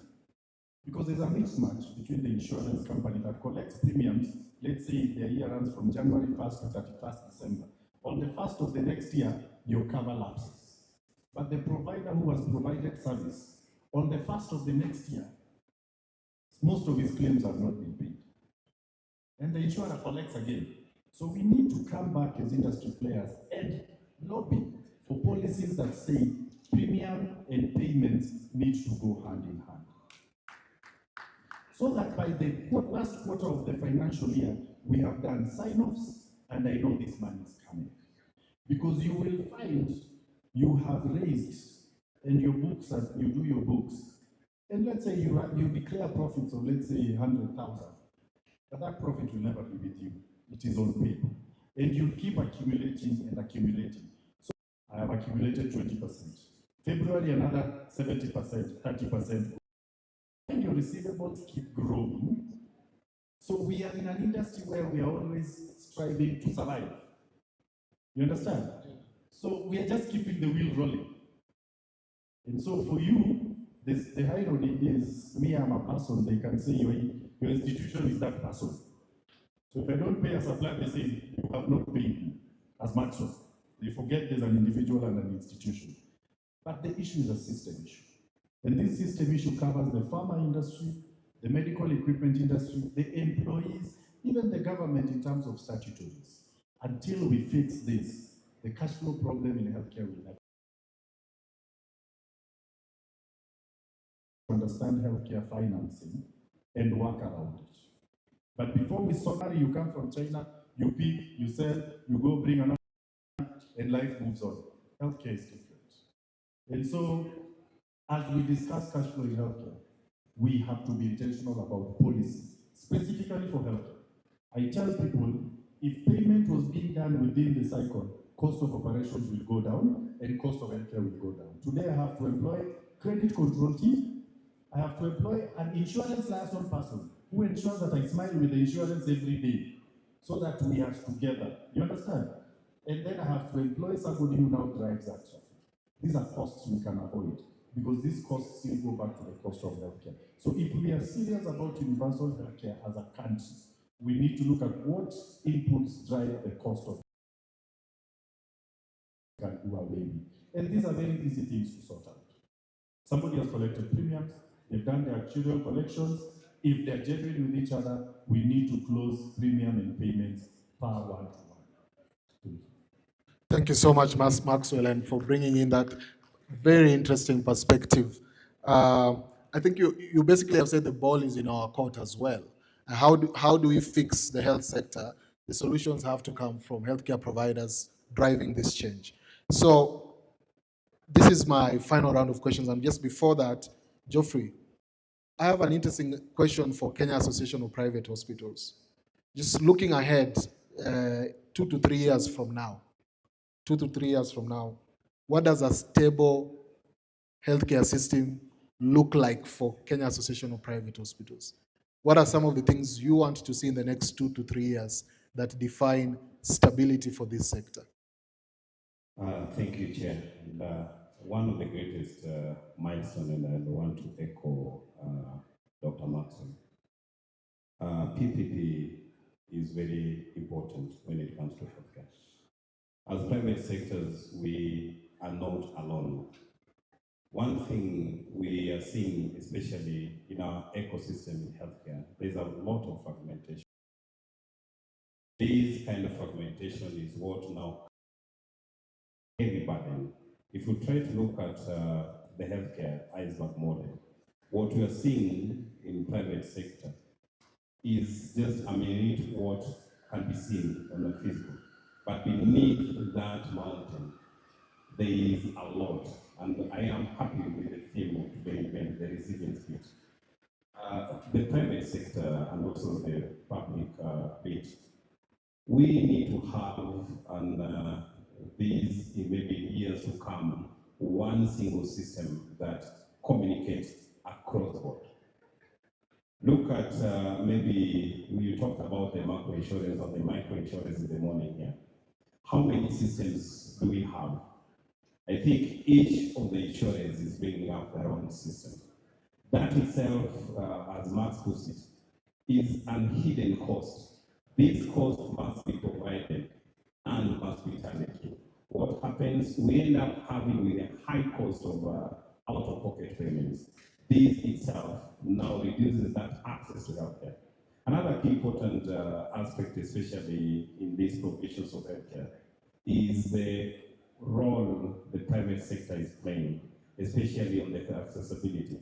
RUPHA is doing an amazing job. Right from the roots where we have the machinery, this is where the cornerstone of healthcare lies. The healthcare of our nation lies on that primary. We are talking more and looking at the tertiary level, which is not, the apex has no issue. Because in the apex here, many people can afford. I love the work, Dr. Chris, how much? Meaning Chris here is able to afford. But unless we have that triangle of looking at the accessibility in this healthcare and having that funding model that supports the primary healthcare, then these healthcare issues might be merited for us. But this funding, especially the primary healthcare, screening, look at the weight disease burden, Dr. Gunda, I believe you talked about this. The disease burden, especially the rural factors areas, is quite heavy. Late diagnosis, late screening is very rampant. Why? Because the healthcare cost is increasing day and night. And lest we forget, I believe economists in the room, the impact of COVID-19 right now is when the healthcare is really feeling it. While we are seeing the issues of the taxation through your leadership, there is a lot of policy documentation that are well thought of, but the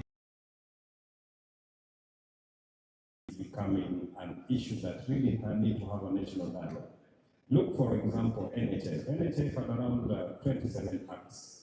That was just mirroring that. Now let's look at the SHE Act. Quite a number of ones. But are they operational? Is a will learning? This itself is going to be a bottleneck in access delivery when it comes to the healthcare. Thank you. Thank you so much, Geoffrey. And so our panel for just a final round of questions. Just one question for each of you. Same question.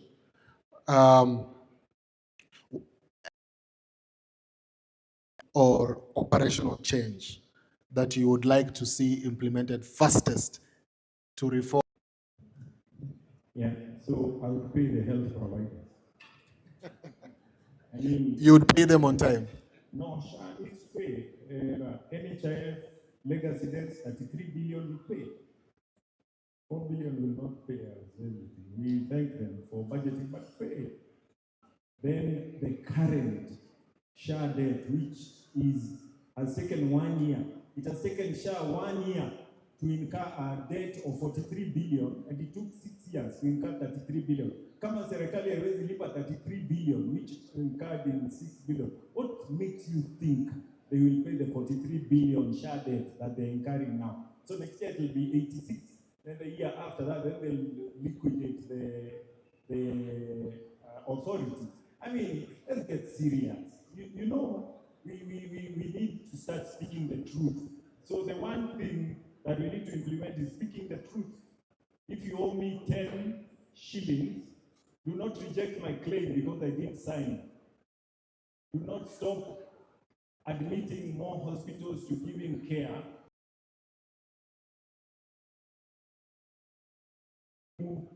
A scheme because you don't want me.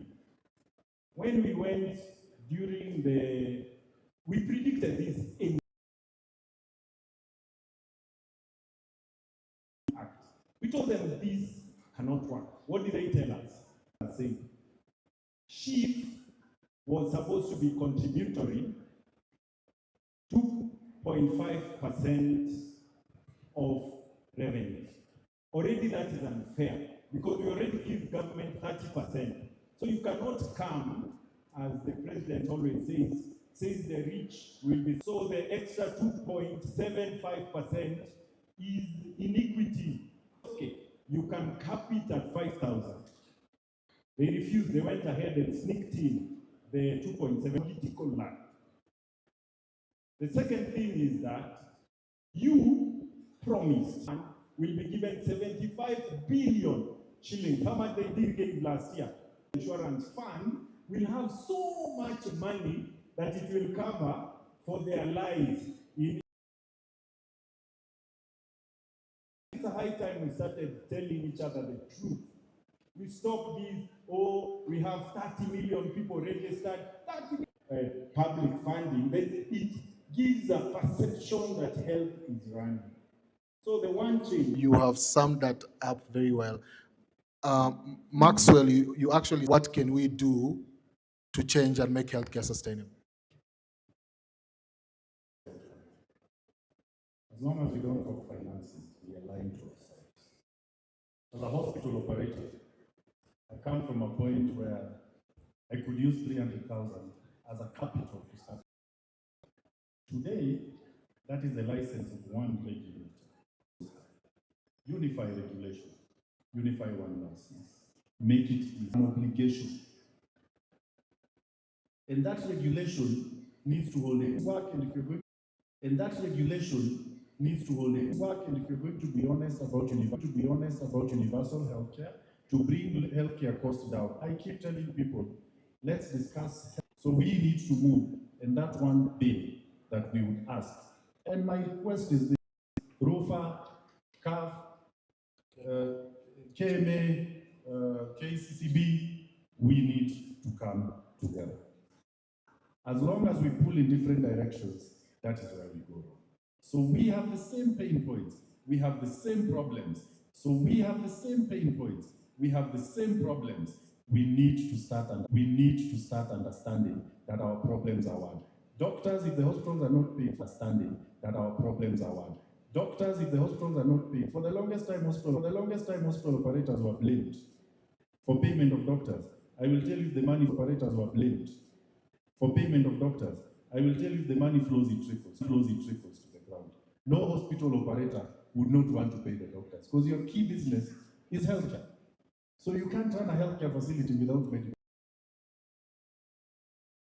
That needs to be joined together, and let's have a policy that discards financing of healthcare. Once we do that, cost of inputs will come down. This is the only place where the dose of hypertensive drugs for 1 month is 1,000 times where it is in other countries. Why? Because we are intermediaries, and everybody wants to get what they can within a very short time. Let's simplify all these things. When we do that, all these problems, I always keep saying, what changes a system is not the big things. It's a small thing that changes and ripples out along the way. So let's go to that minute thing that we will discuss big words, big topics, big whatever. Our problem is one. Take all bills in parliament about detention of patients, as long as we don't discuss that payment flow. Something else will come up to mitigate that. So you will release the bodies. Then the next day you're now seeing in newspaper, houses are being auctioned. So have you sorted a problem? No. I think that's it. Thank you so much, Maxwell. And finally, just my last two panelists. I'll start with Chris. Chris, what do you want to see change? What I usually call death by launch. And why I usually say that is because I did a bit of a survey. And what I noted is that actually Kenya has some of the best policies globally. Okay? But the trends that's beating us is that it's a third of the policies that are usually implemented or executed or disseminated. So it's not about policies, by the way. We have very good policies. Implement those policies the way they have been framed, as it were. So if my dream was to come through, it will actually boil down to the of the policies that we have actually taken a lot of money and time to put together. I said initially, and let no one misrepresent the fact, in that paper that was put up across, sent to Parliament, enacted, but now when it comes to implementation, I think it's hit us now. Maybe we didn't think about it very well in terms of governance. It boils down to certain aspects. Are we really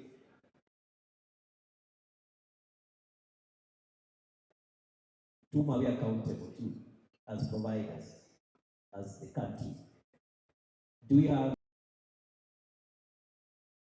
assures the best quality to the patients that we serve? Or do we have loopholes that allow people masquerading as providers, and yet they are actually killing our patients? Then the third thing is, have we institutionalized our systems such that a policy that's applicable in the health space, it should not matter whether you are in private or government. You are providing service to a Kenyan. And if I have malaria and I go to a private hospital, the pathogen does not mutate because I've gone to a government hospital and not a private hospital. It remains malaria, protozoa for that matter. So how can we look at it from that perspective so that we institutionalize some of the things that we talk about so they can be able to serve the populations that we have?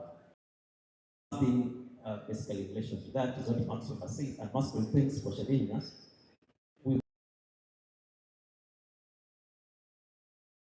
The patient, not partnerships that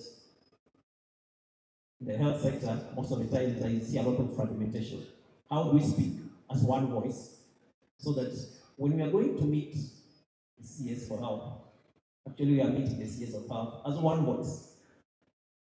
And the one voice is having the quality of care to the patient as the primary objective and nothing else. Thank you so much, Chris. And finally, Geoffrey. Thank you, and this is a very good opportunity, and maybe next time we also need to have some of the payers being joined in this one, because look at the health sector.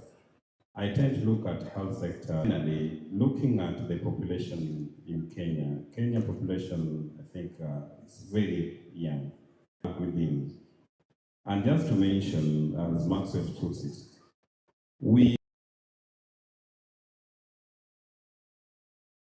it is not about the private, it is not about the public, but one ecosystem. But one thing that is hurting this ecosystem is a fragmentation.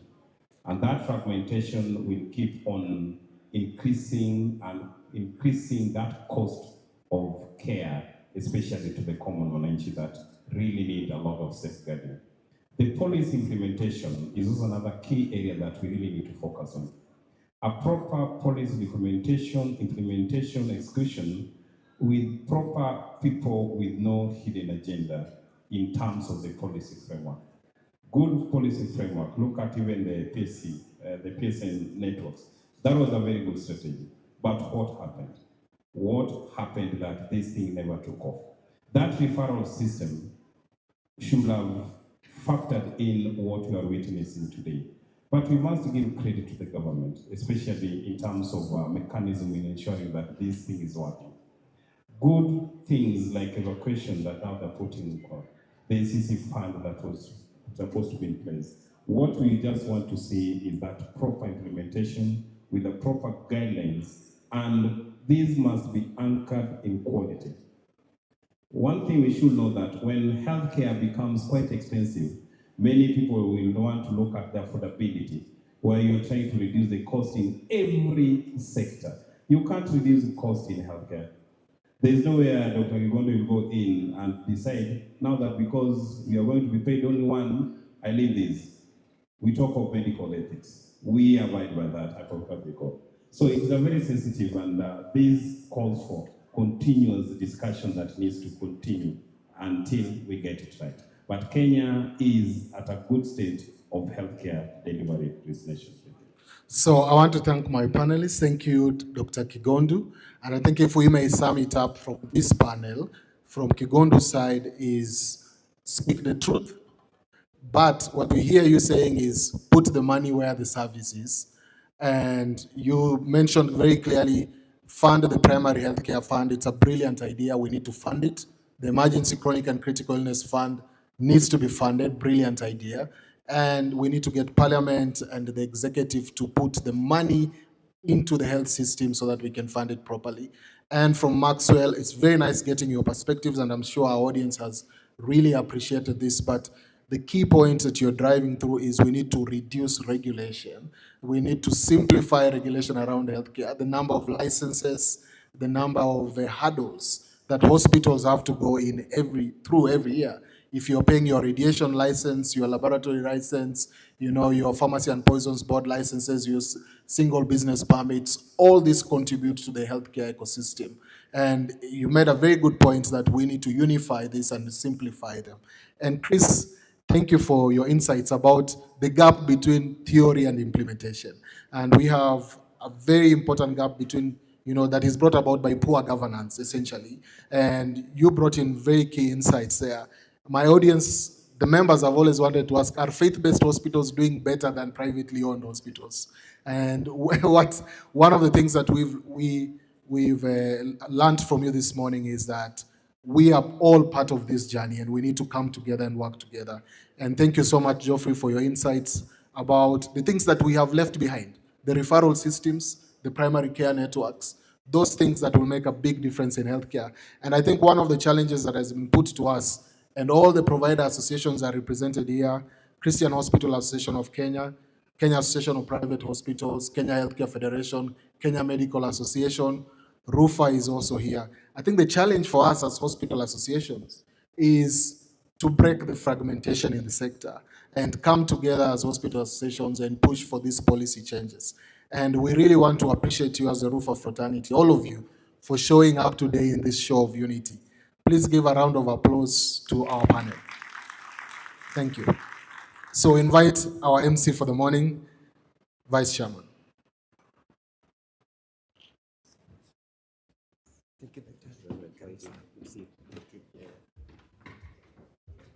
Thank you so much, our panelists. We can appreciate them again. Big insights, and we have taken notes. We have sat for a long time, and I want us to just take a break for coffee and maybe stretch a bit, exchange a few business cards here, and then at 2 p.m., We will be back here for one session, and then we can do the internal things within RUPHA. So I think we have like we are coming back at time. At 1, yeah, it's actually at 1. So we have like 40 minutes just to stretch, take coffee, see a few people around, and then at 1 we come back, we do one more session, and then we can run issues pertaining AGM. So enjoy your time. I'll be calling you back exactly at 1. Thank you very much.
You're part of the team. Yes.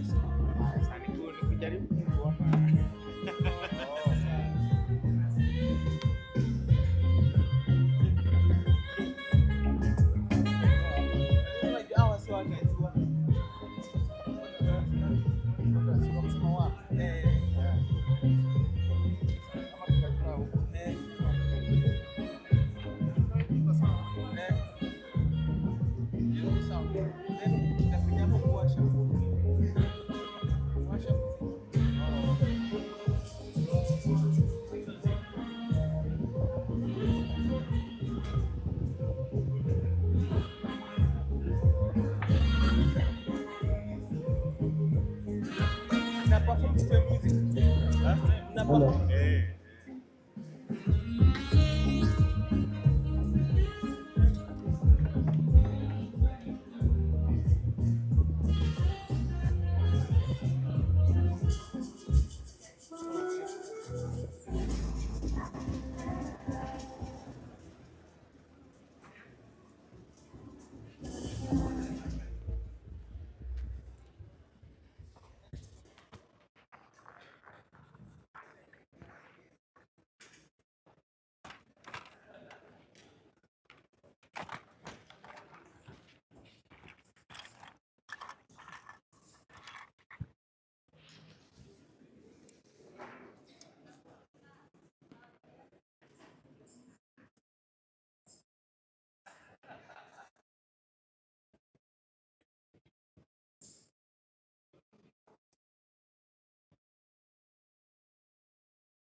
she wonderful? Isn't she precious? That's the living. I do making hearts of flesh. Isn't she lovely? Faithful love. Isn't she pretty? Truly the angels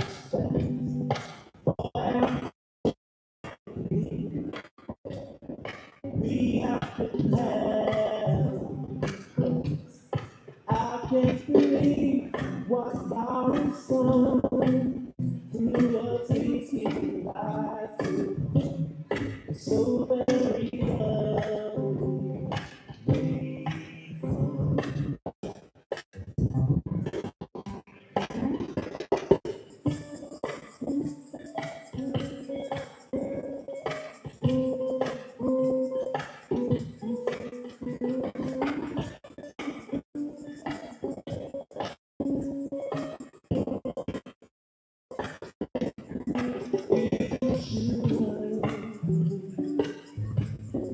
Life and love,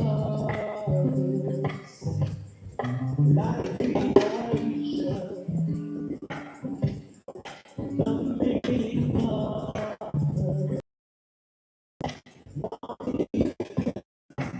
my people.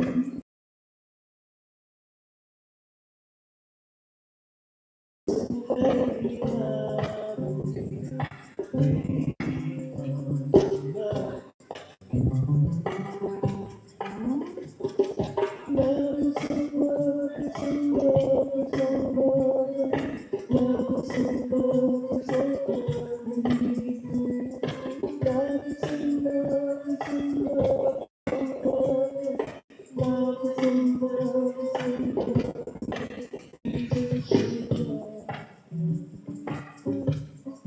life and love.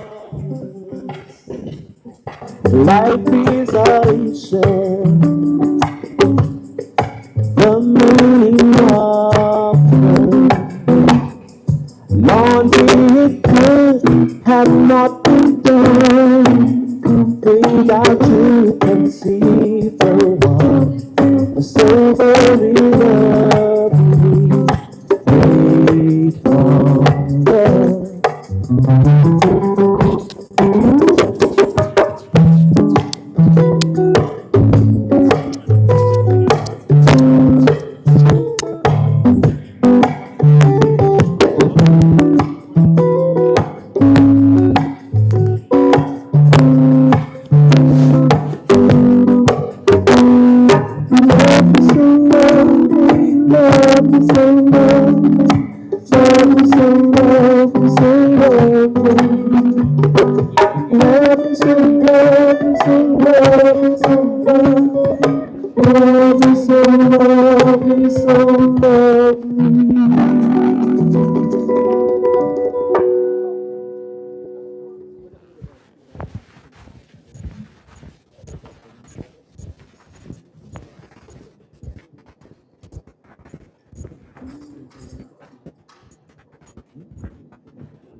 Flying to the moon, let me play among the stars.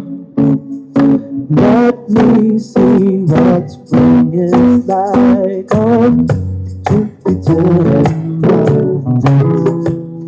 In other words, please be true. In other words, darling, kiss me. Feel my eyes in sun. that need praise forevermore. You are all I long for, all I worship and adore. In other words, hold my hand. In other words, I love you.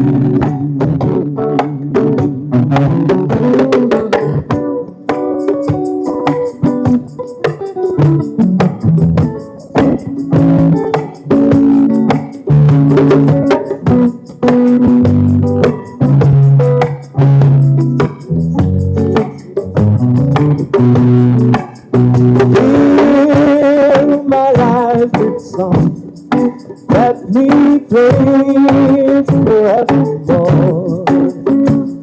You are all I long for, all I worship and adore. In other words,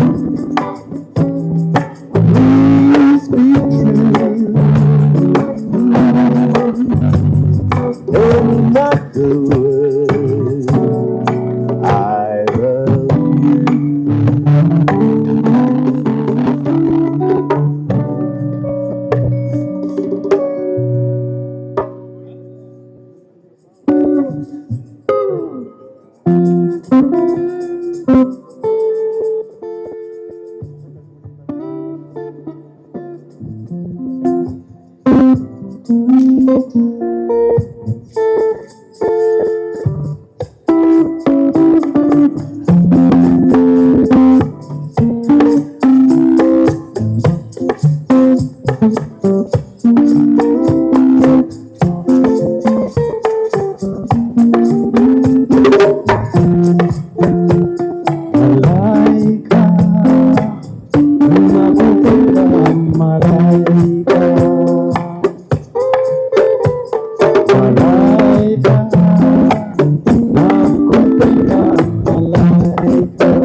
itapewa bilioni 75 na serikali kila mwaka. Ya pili ni mfumo wa pesa ambao unaitwa Emergency Chronic and Critical Care Fund, ambao pesa hizi zingelipwa na serikali kila mwaka bilioni 50. Na ya tatu wakasema ni kwamba pia wananchi wanafaa kutozwa ushuru zaidi ya ushuru ambao wanalipa kutokana na payers one, ambayo payers one unajua watu ambao wanafanya wanatozwa 30% ya pesa ambazo wakaongeza kodi ya 2.75%.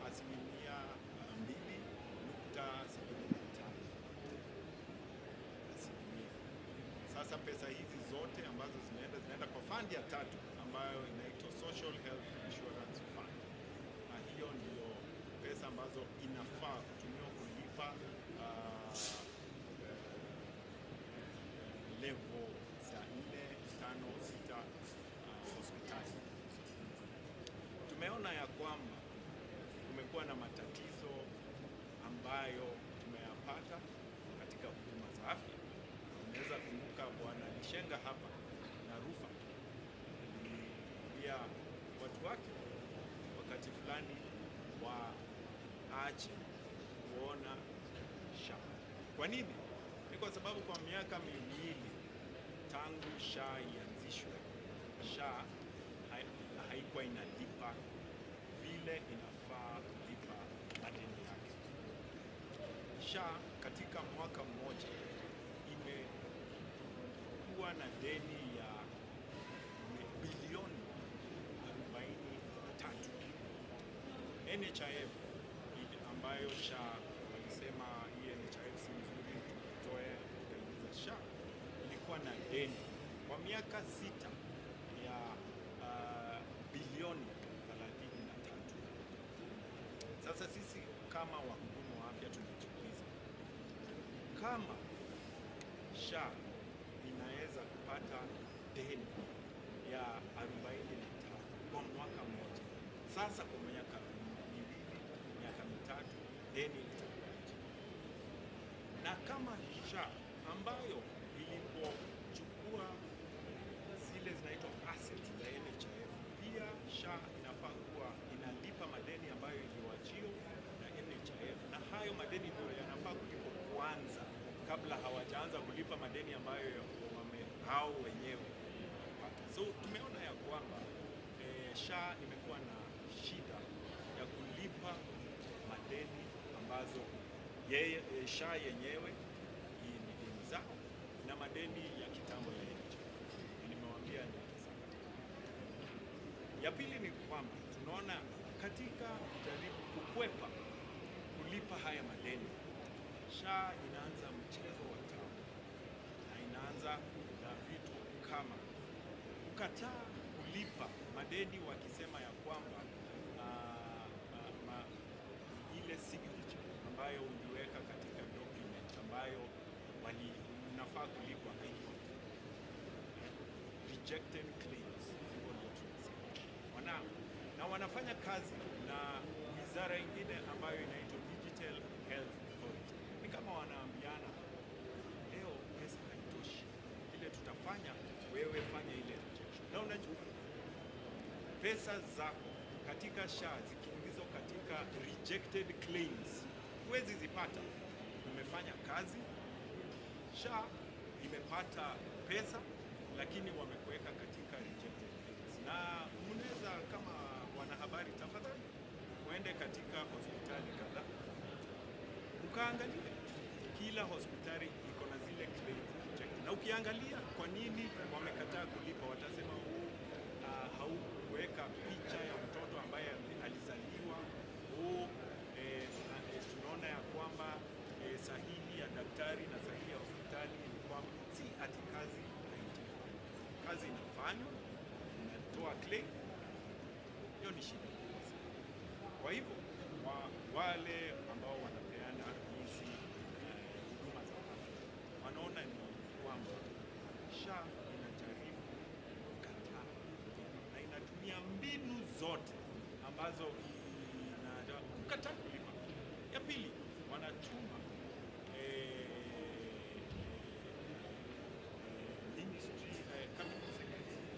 wa afya kwenda kusema ya kwamba wahudumu wa afya ni fraudulent. Najua mmesikia ya kwamba fraud, na wanalete mambo mingi sana wakisema sisi hatutasema ya kwamba watu ambao wanaingia SHA wakamata, lakini asilimia ya watu ambao wanafanya huduma za afya ambazo ni safi, hao ndio wengi, ni asilimia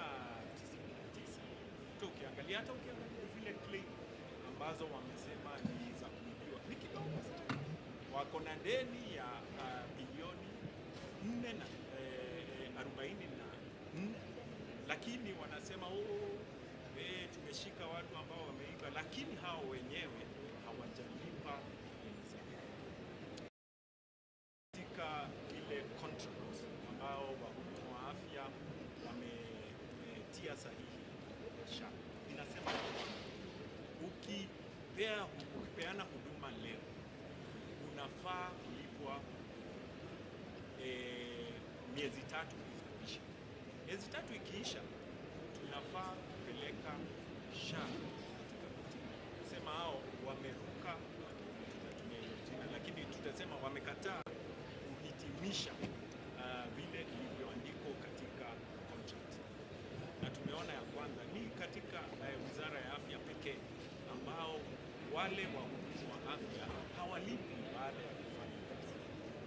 Leo asubuhi tulikutana na kamati la bunge la afya na tuliwaambia mambo haya ya tuliwaambia ya kwanza, na nikimalizia kwamba SHA inafaa kulipa madeni yote ambayo inadai wafanyakazi na mahospitali, hata hao hospitali za RUPHA, na ni kama bilioni 33 kwanza, kwa sababu ni deni ambazo tulifanyia kazi na watu wengine ambao hawajalipwa, wamefunga hospitali, wamefuta watu katika kazi.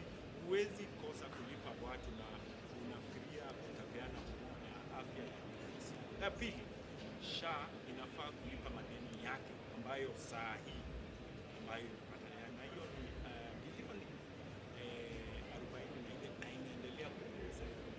Ya tatu ni kwamba SHA wanafaa kuacha kufanya ile rejected claims kwa huduma ambazo kama sahihi haijawekwa. Hiyo ni kuoneshana ya kwamba hawataki kulipa. Ya tatu tuliambia wabunge ya kwamba hizi pesa ambazo walifaa kuweka katika hizi funds tatu waweke, na ndio maana SHA wanajaribu kutumia pesa ambazo tumepeana za SHIF kujaribu kulipa pia hiyo primary health care fund, kujaribu kulipa hiyo emergency critical problem, na haiwezekani. Bajeti ya afya ni bajeti kubwa ambayo bunge inafaa kupeana pesa. Tunajua shida vile tunavyoona sisi, shida ya SHA ni kukosa pesa ya kutosha kulipa madeni yote. Kwa hivyo suluhisho ni bunge kupeana pesa na pia SHA kujaribu kutafuta wale wengine ambao ni asilimia 80 ambao hawalipangisha na hawa testing. Haiwezekani watafute njia nyingine mbili kutoza ushuru katika VAT, waseme asilimia 2 na VAT ije katika. Kwa hivyo sisi kama wahudumu wa afya tunasema ya kwamba SHA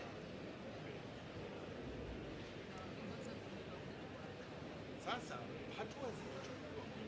Kwanza sema hospitali zisichukue, kwa sababu hakuna haja ya kuchukua deni ambayo wewe mwenyewe ndio unakuja kuuziwa hospitali, wewe mwenyewe ndio unaenda kufuta wafanyakazi wako, itakuwa ni wewe. So hospitali usipolipwa, hata tusiende wewe usipolipa nyumba utaambiwa unafukuza. Sasa sisi kufukuzwa kwetu ndio hapa, na pia wanasiasa wanafurahi sana kwa sababu shida ya wahudumu wa afya ni watu wenye huduma. Hata ukikuja pale kuumia, wanakutibu, wanasema tutatafuta pesa.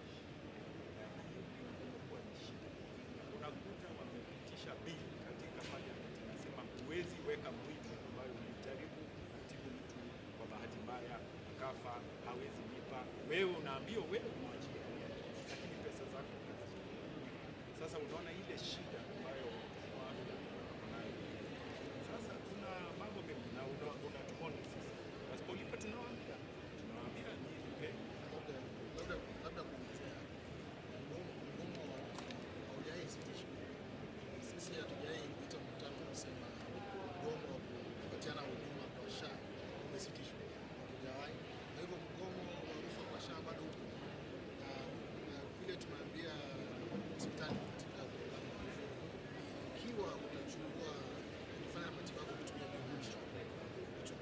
risk ambayo wewe unaweza manage.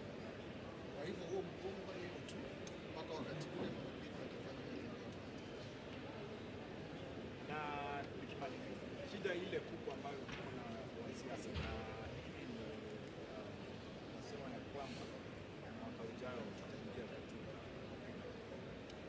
wanasiasa wanatumia wanakuambia wewe enda pale, hata kama utalipa SHA ile hospitali itakufungia SHA. Tuseme unahitaji matibabu ya sasa, ukishalipa katika tuseme wewe unapewa matibabu, wale SHA wanafanya ile organization, wanaambia hospitali mgonjwa akishaenda nyumbani, lakini wakienda huko nje wanaambia wananchi si mtu. Unaona kile ambacho wananchi hawaoni ni kwamba walitibiwa ndio, lakini tukiendelea hivi hiyo hospitali hao watu ambao wanafanya kazi hapo wanafutwa kazi, na nyinyi mtauzwa.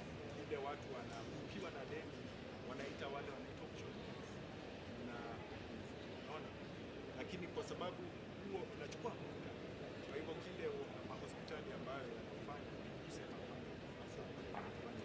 yana SHA haonekani, kwa sababu wanaona wanafika mahali ambao deni zao ni kubwa, na kufanya nini? Wana habari, mwende kwa hospitali zote. Hakuna hospitali ambayo SHA haiwadai. Hata mkikuta hospitali huko SHA uliona kama nitakuonesha. Mimi mwenyewe ni daktari wa nafanyaga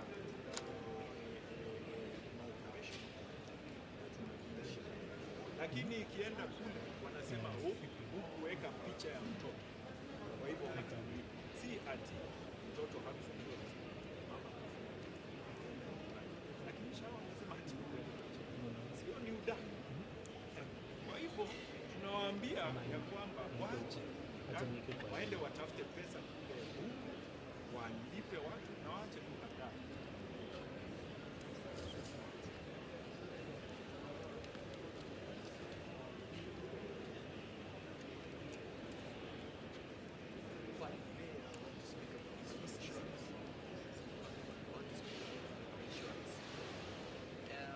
The highlight of the 7th RUPHA convention is actually the launch of the microinsurance program, and we decided to bring in a solution because what we discovered, the big problem is that 95% plus of Kenyans are in the sector, and they are not able to, and even the government itself is not able to track or force these people to pay. So what has happened? As RUPHA, we saw it as a strength on our side. It was a weakness on the government side, but on RUPHA side, it is strength. Why? Because RUPHA facilities are actually in the mashinani. We are where people are, the mama boda, and all those things. So what we have decided to do is work the microinsurance, both RUPHA 660 and the other ones that we developed. And we are now going to mashinani, talking to community-based organizations, the chamas, the chamas for farmers, and we are talking to them from the chairman and the livelihood. And when we discuss with them and show them the value of insurance, they are able to pay their premiums for this microinsurance. So we discovered that is our strength because that's the area we are operating in. And this day we have launched already 3 counties are practicing that.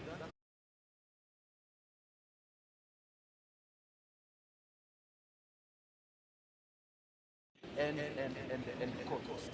We want everybody through their community-based organizations, through their chamas in the villages, to pay through and get this microinsurance program. Again, we have realized that the microinsurance program, I wouldn't say it's cheap, but it's affordable. We have one running up to 30,000 shillings. There are others up to 22,000 shillings. And all these things, you can pay monthly, you can pay weekly, you can pay daily. And that is what the government has not been able to do. Because SHA, they say, collect all the money and pay once for the whole year, which is not possible with the informal sector. So for us as RUPHA and the team that we are working with, the stakeholders, we have gone to mashinani and we have broken down that into manageable pieces. Now they are able to pay 40 shillings, 50 shillings, and all these covers are comprehensive. They even include the last expense, not for the principal member only, but also for the family and also for the parents and the parents-in-law. What a great product. So that is what we are pushing from this meeting going forward. We will be launching and visiting many counties and countries to make sure that this message gets out there. So our product is going to complement the SHA, because where SHA is failing, we are providing solution. And so far we have seen quite a significant improvement, because the micro-insurance companies are now paying facilities without delay. In a period of 5 to 10 days, your claims are paid. So you can be sure of a sustainable program that is running, and Kenyans will begin enjoying good health care through the private sector. That's what we are doing from this office. Thank you.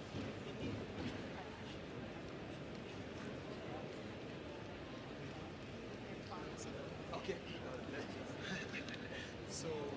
So this is our second annual convention, which we have in partnership with the last year was the first one.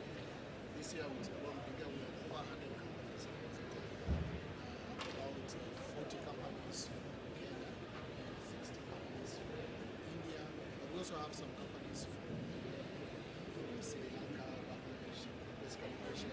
We have some companies from Tanzania as well. So this partnership is good. We thank the Indian High Commission for this wonderful collaboration. We would have expected more guests, but as you understand, we have this situation in the US, Iran, the Middle East situation. So we had quite a number of companies that were coming from the Middle East as well that were not able to travel because of that challenge. But this is growing. Last year we had 80 exhibitors.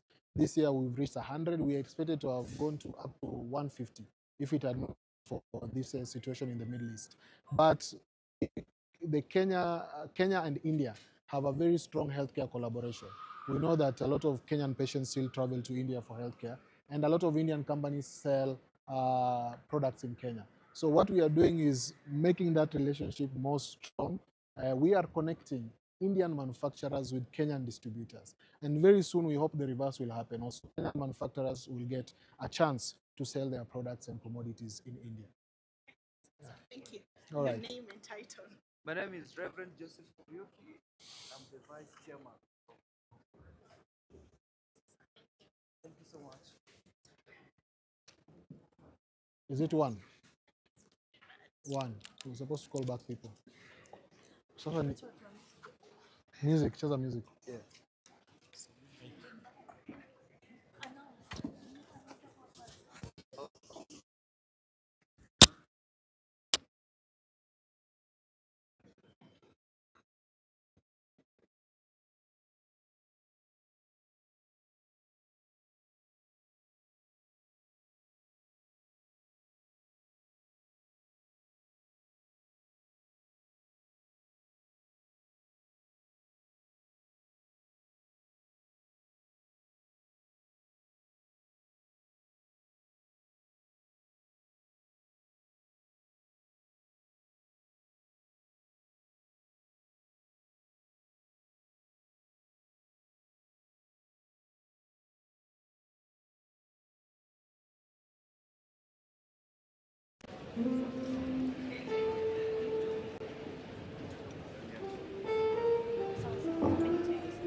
Karibu sana. Those who are out there, please come. We take our next few minutes to do this.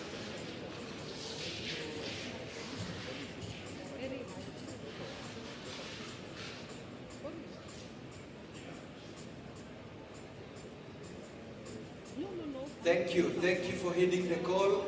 We really appreciate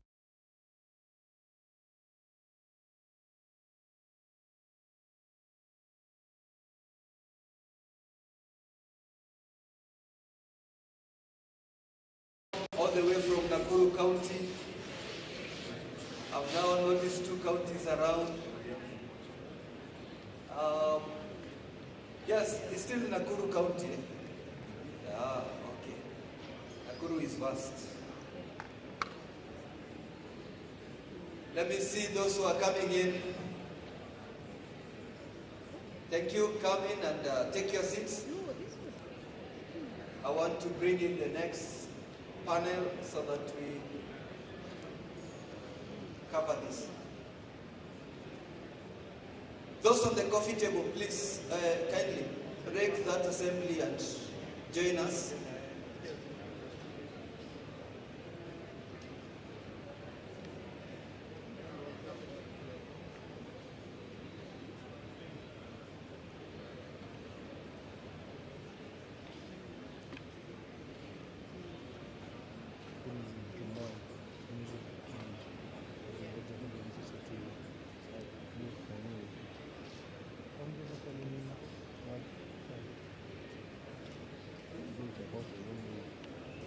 Karibu sana, karibu sana.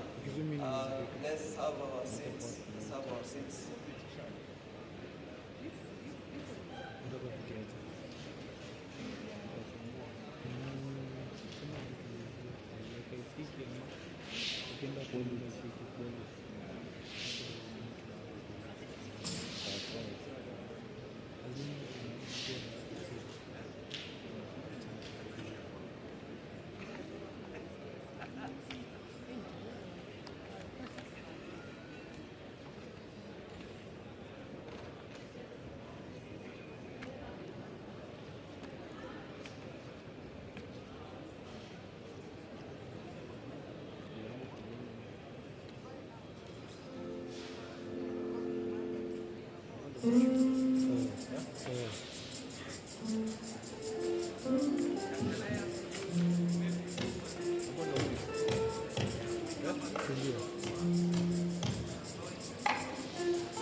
Thank you.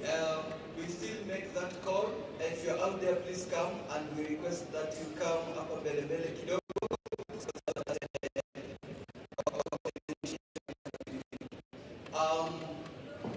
We want to take up the next session, which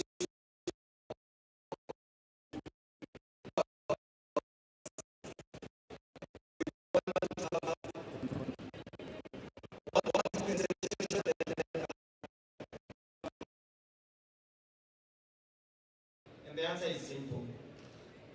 We need to train frontline healthcare providers. So we have different clinical applications that the point of care ultrasound can provide, especially in the maternal and the neonatal space. In antenatal care, the point of care ultrasound enables early diagnosis of ectopic pregnancies, placenta previa, we have malpresentations, multiple gestations, and abnormal amniotic fluids. And most importantly, women that receive point-of-care ultrasound are up to 5 times more likely to attend antenatal clinic.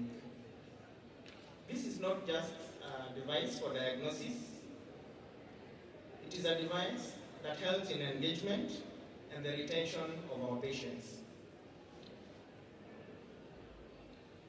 So further, we can have applications on fetal positioning and presentation.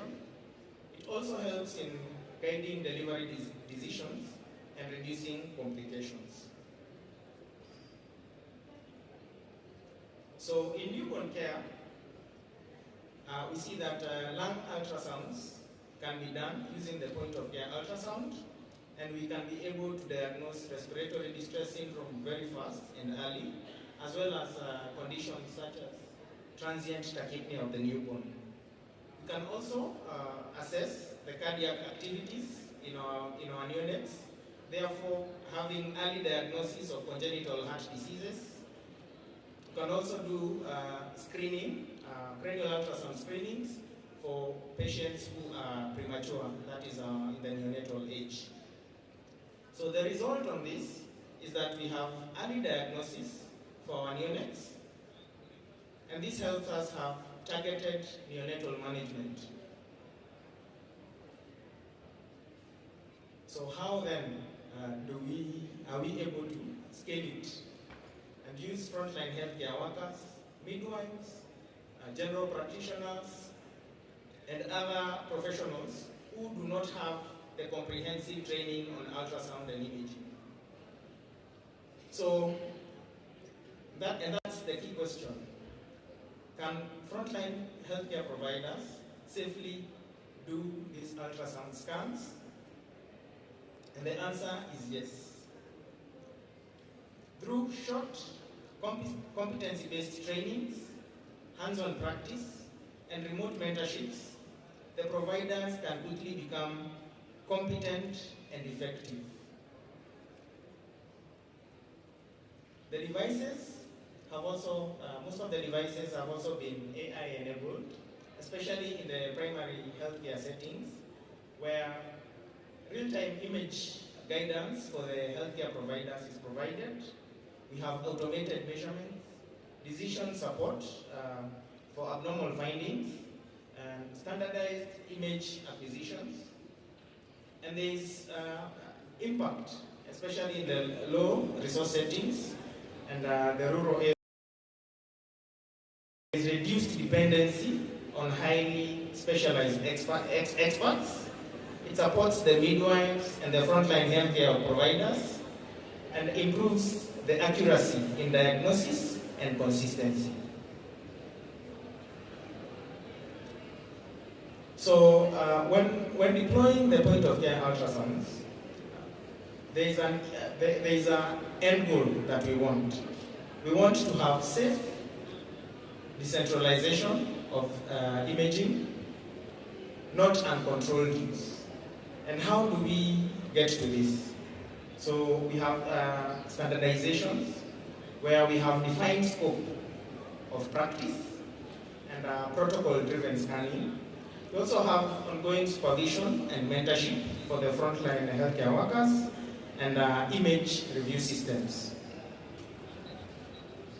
So some studies in northern Nigeria have actually shown that the facilities that have point-of-care ultrasound have reported a 40 to 53% increase in ANC attendance.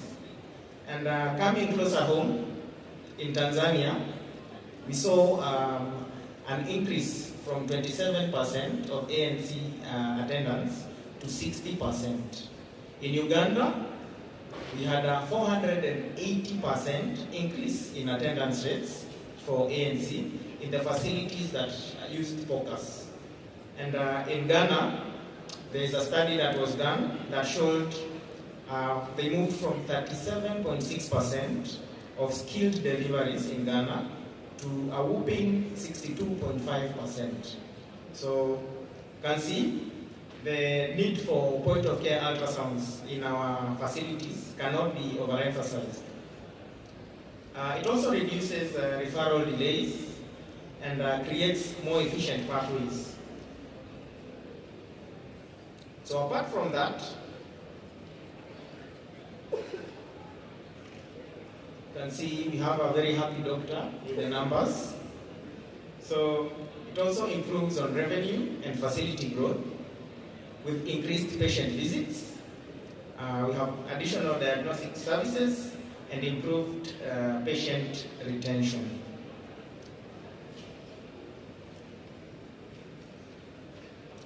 Yeah, so for private facilities, this becomes very relevant because when patients know they can get answers immediately, they choose your facility and stay within your system.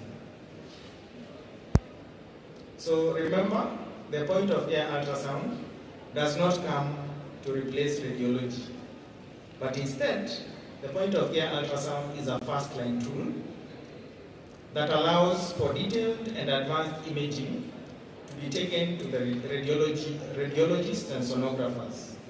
And one of the studies that was done among midwives who had been trained on point-of-care ultrasound, there was an 85 to 95% agreement between the trained providers, that is the midwives, and the specialists who did this job. This proves that the point-of-care ultrasound use in our facilities is both safe and effective. So POCUS is highly scalable. Number one, because it is affordable. Unlike the traditional radiology scans that we had that are very expensive. So it is affordable, it's actually handheld, so very portable, and it is deployable across all facilities, from the lowest level to the highest level. We can work with it in the rural clinics, urban hospitals, and even in high-volume private facilities. So what are the key takeaways from this presentation?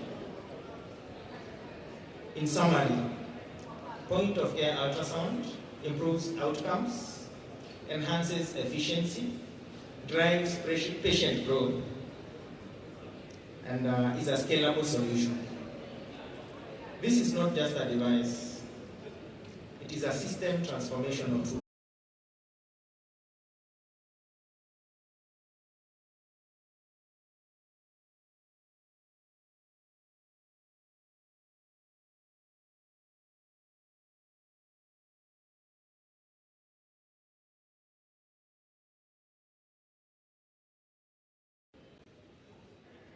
So again, thank you very much for joining us for this session.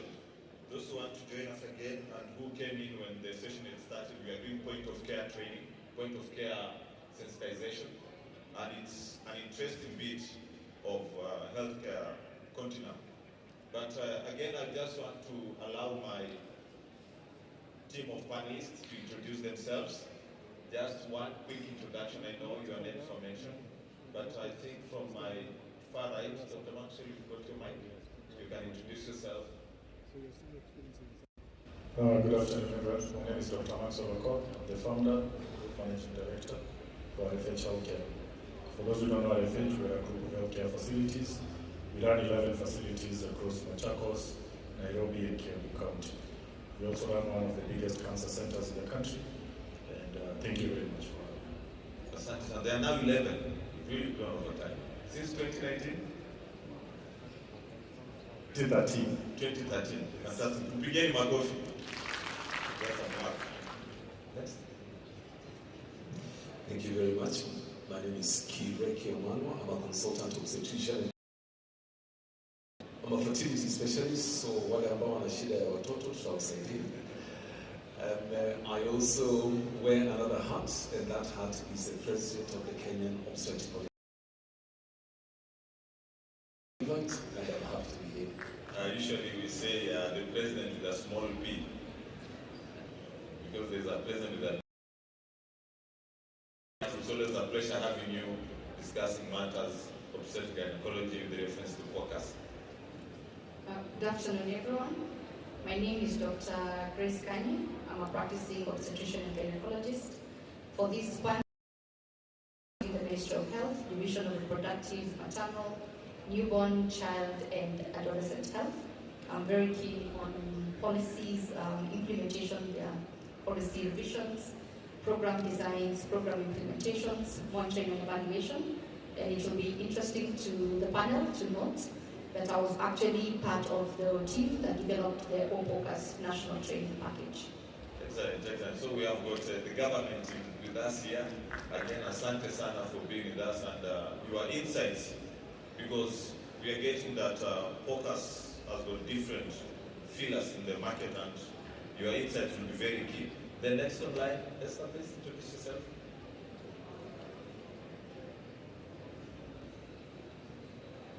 Good afternoon, everyone. My name is Esther Mogo, standing in for MedicScan, Africa Asia Health Dynamics, coming in as a training and a financing partner. Thank you. Asante sana, Esther. I think I'll join you there so that I don't look so much tall. But even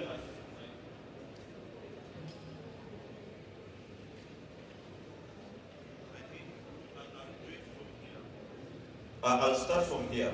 So I'm just looking at it from the perspective of what POCAS has done and borrowing from the speaker who has just been here.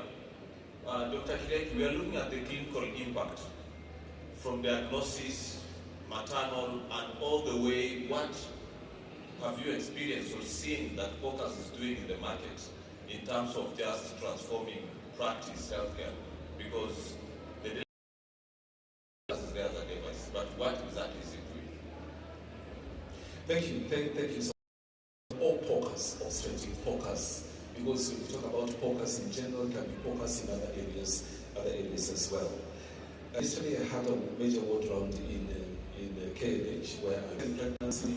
She has one baby, and she came, I think, about 34, 35 weeks. Just while elevated, she had to be taken to theatre, and they got out a baby who is macerated, the skin was peeling off, and so on. And unfortunately, because of what she had undergone, she ended up having acute kidney failure and other complications. She's been in hospital for over 1 month. So I asked myself, what if this patient had been seen by somebody who could have just put a scan on the abdomen and said, you know, your baby is not doing well, please go to hospital. Sometimes patients, it's very subjective how the baby kicks. So she came to hospital, the baby had stopped kicking late, and she had to undergo surgery. Now she has a lot of complications, kidney failure, pneumonia. Actually, had she been sorted out a lot earlier, most probably she would have a healthy baby, and these complications would not be important. As we say in obstetrics and gynecology, basically an ultrasound machine is. I'm glad that Dr. Kandi is here.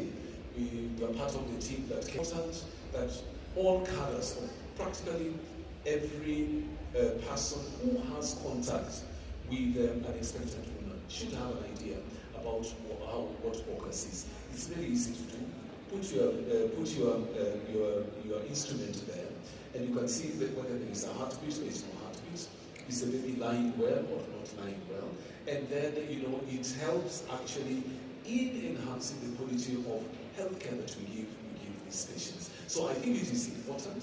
It is a very important instrument that we need to have. It needs to move from being in towns to actually go to mashinani, as it were. And by doing that, we will actually be in line, in tandem with what the Constitution says, that every Kenyan has a right to quality of care, the highest quality of health care, and especially reproductive health. So if reproductive health does not have good quality of care, then actually we will not be doing well as a country. Yeah, thank you, because you brought out a case that that brings out the scenario in so many circumstances. And you're just speaking to what I wanted Dr. Maxwell maybe to fit in, that looking at deployment across different settings, because we've got the urban population, the rural population, and RUPHA captures both. And looking at the theme of RUPHA this year is from reform to resilience. Now, from the case that the president of COGS, people should be clapping when you say the president.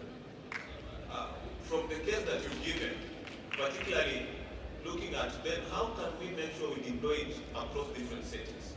You've got a chain hospitals. Is it something you're experiencing from different hospitals, different, let's say, specialties, availability of specialties in different settings? What is your take on this space of focus, or focus? Thank you very much. I think OPOCA speaks directly to my story. Part of the reasons I started RFH, I was an intern in the district hospital.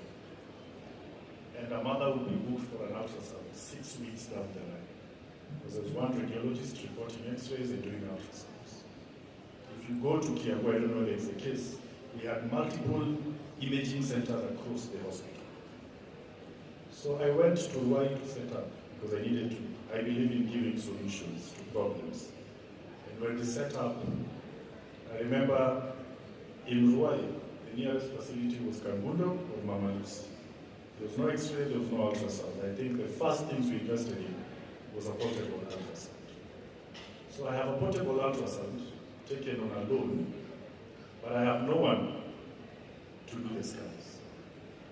It had to force me to know how to do the basic of ultrasonography. I knew how to do parietal diameter, female length. So I would tell the age of a fetus, I would tell whether it's cephalic or whatever, and that really helped my practice. Because we stood out in that market, because it was a market at that point, to be what we are today. What I'm trying to say is, for us to achieve what we want to achieve, we need to be intentional. There's no more sensitive. All sectors of healthcare are sensitive, but obstetrics is one of the most sensitive. Why do I say this? More often than not, these mothers are alive, kicking, and very happy. So if a maternal mortality comes out, you know the backlash that comes with it. Secondly, there's a baby that this mother is attached to. And that's why the mother will always feel the baby kicking, whether they're not kicking. Because in their head, they preach positivity. So it is in our interest to ensure we deliver these mothers safely. Along the way, things happen. PET and all this, eclampsia and everything happens, and hypertension in pregnancies, and we get IUFTs and everything. We should do at least 4 scans during the pregnancy. Most of these resources in terms of personnel are not there in some of these places.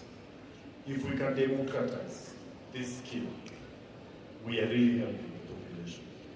So a mother feels good when they see a baby, because they can perceive something.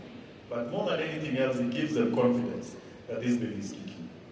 So for me, POCAS should be the triad of obstetrics.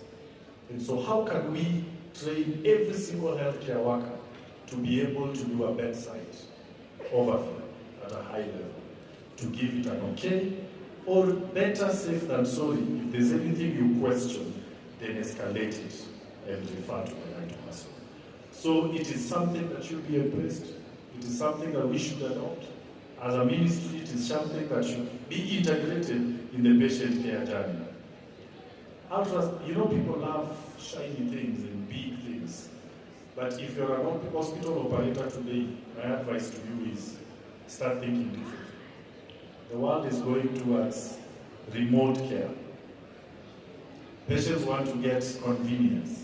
OPOCAS gives you that thing where a nurse in Chulaibo would be able to do that scan and transmit with the internet to Daktari here and say, I'm seeing something dark there. We could be dealing with a clot, refer that patient.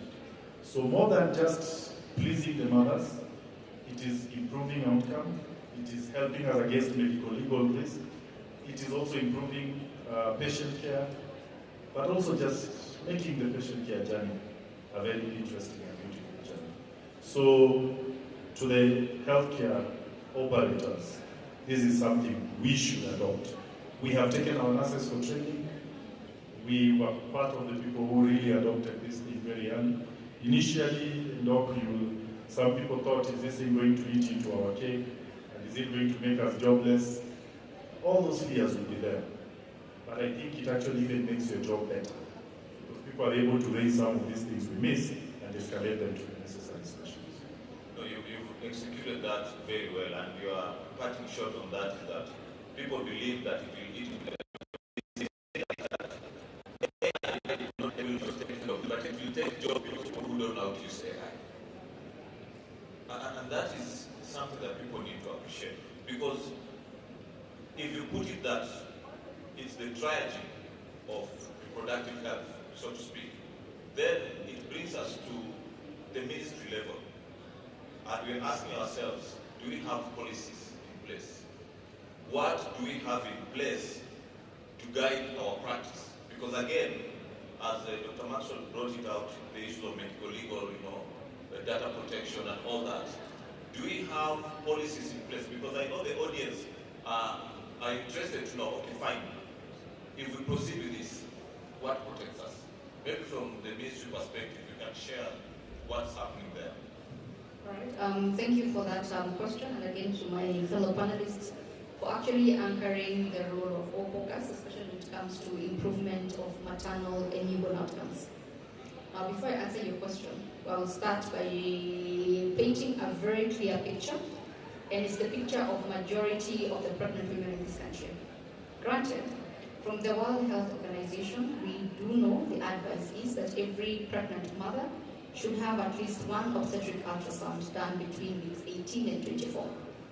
The reality on the ground is that we have few sonographers, we have few radiologists, but majority of our pregnant moms will be accessing their first antenatal care clinic in the primary healthcare setup, being served by a dedicated midwife, clinical officer, or medical officers. So that's a huge population that would otherwise go without an obstetric ultrasound.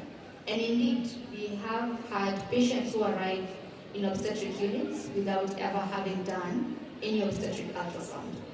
And the sad situation sometimes is where you find a baby with severe congenital anomalies that were never picked. Now, to come to the policies and guidelines, so number one, we align with the World Health Organization advice of getting at least one obstetric ultrasound between week 18 and 24, and the second one between week 36 and 38. Then again, we anchor ourselves strongly with the Kenyan Constitution, Article 43(1), which Dr. Kereki has alluded to, that every Kenyan is entitled to the highest quality, attainable healthcare, including reproductive healthcare. And then we come down to the Kenya Health Policy of 2014 to 2030 that identified health products and technology as important health building blocks. And that's actually where we come in with devices and AI and technology. And from that, we came down to the year 2024, where the Ministry of Health, through the Division of Reproductive, Maternal, Newborn, Child and Adolescent Health, spent a mouthful, so we call it the DRUPHA, were able to develop guidelines on the National Obstetric Point of Care Ultrasound. And the guideline is very well articulated Number one, in terms of who is to be trained. And who is to be trained are the cadres, as I've mentioned, come into contact with close to 80% of our pregnant moms. So it's the clinical officers we are training, the medical officers, the nurses and midwives, and the obstetricians and gynecologists. So who is to be trained is clear. In terms of how many number of hours is the training curriculum, it's 180 hours. As of now, we are training over 2 weeks. The first week, it's a virtual class. And each day, the class runs from 2 to 5, so that translates the first 15 hours. Then the second week, it's hands-on training. Now with the patients, yes, with the patients. Then over and above that, it goes on to identify or stipulate the scope of that obstetric point of care ultrasound. Because we have to understand there is the space and the role of sonographers and radiologists, and that space we cannot get into. A radiologist actually goes for master's training for 4 more years. So their space is very protected. The scope and practice of OPOCAS is only across 6 indicators. So number one, we want to know the number of fetuses. Number 2, what is the presentation, what is the line? Number 3, where is the placenta located? Either in the upper uterine segment or lower uterine segment. Then we want to know the single deep vertical pocket. Then is the fetus viable or not? And the fetal biometrics. Now, in terms of protection, in terms of the scope, for the obstetric point of care ultrasound again, we went ahead and revised the mother and child handbook, and you will now find the reporting template is captured again in the mother and child handbook. And it's only across those 6 indicators. During the training and also upon certification, our participants are informed you cannot generate a report. And therefore, if you cannot generate a report, then you cannot charge the mother for an OPOCA. So even in terms of financing, that was actually something that had to be discussed. Do you capture it under the antenatal profile, or do you charge it separately? And we're like, you can't charge it separately because you're not charging, you're not producing a report. The OPOCAS again is to be done once in every trimester for every mom. And again, we have that template that if you're running the ANC clinic, you're able to identify this mom who had never done the ANC, the OPOCAS in the first trimester, and you offer them. The guideline again is also very clear. What are the indications across the various trimesters? Which question are you answering? And that's why it's very heavy in terms of recommendations of doing OPOCAS during the antenatal period, and negative recommendations in the intrapartum period. For example, we cannot be found doing OPOCAS to determine who is supposed to be delivering in which way. We also cannot be found to be doing OPOCAS in the postpartum period. For example, in this postpartum hemorrhage, there's no room as of now from the guideline that OPOCAS can be used. Instead, we respond with the fast response manual. Again, that guideline goes on to give recommendations and specification for the devices. And again, the Pharmacy Poisons Board is very active and very engaged in this process. Then finally, it also goes on to tell you who is supposed to be offering the training and the certification. So I really want to believe I have answered your question. No, you've done it well. I just wanted, before I ask Esther on financing approach, actually Dr. Kireki, just because you were talking about clinical impact, I wanted to look, because you mentioned about the scope and everything, I was just looking at, are there circumstances where it's either overused, misapplied?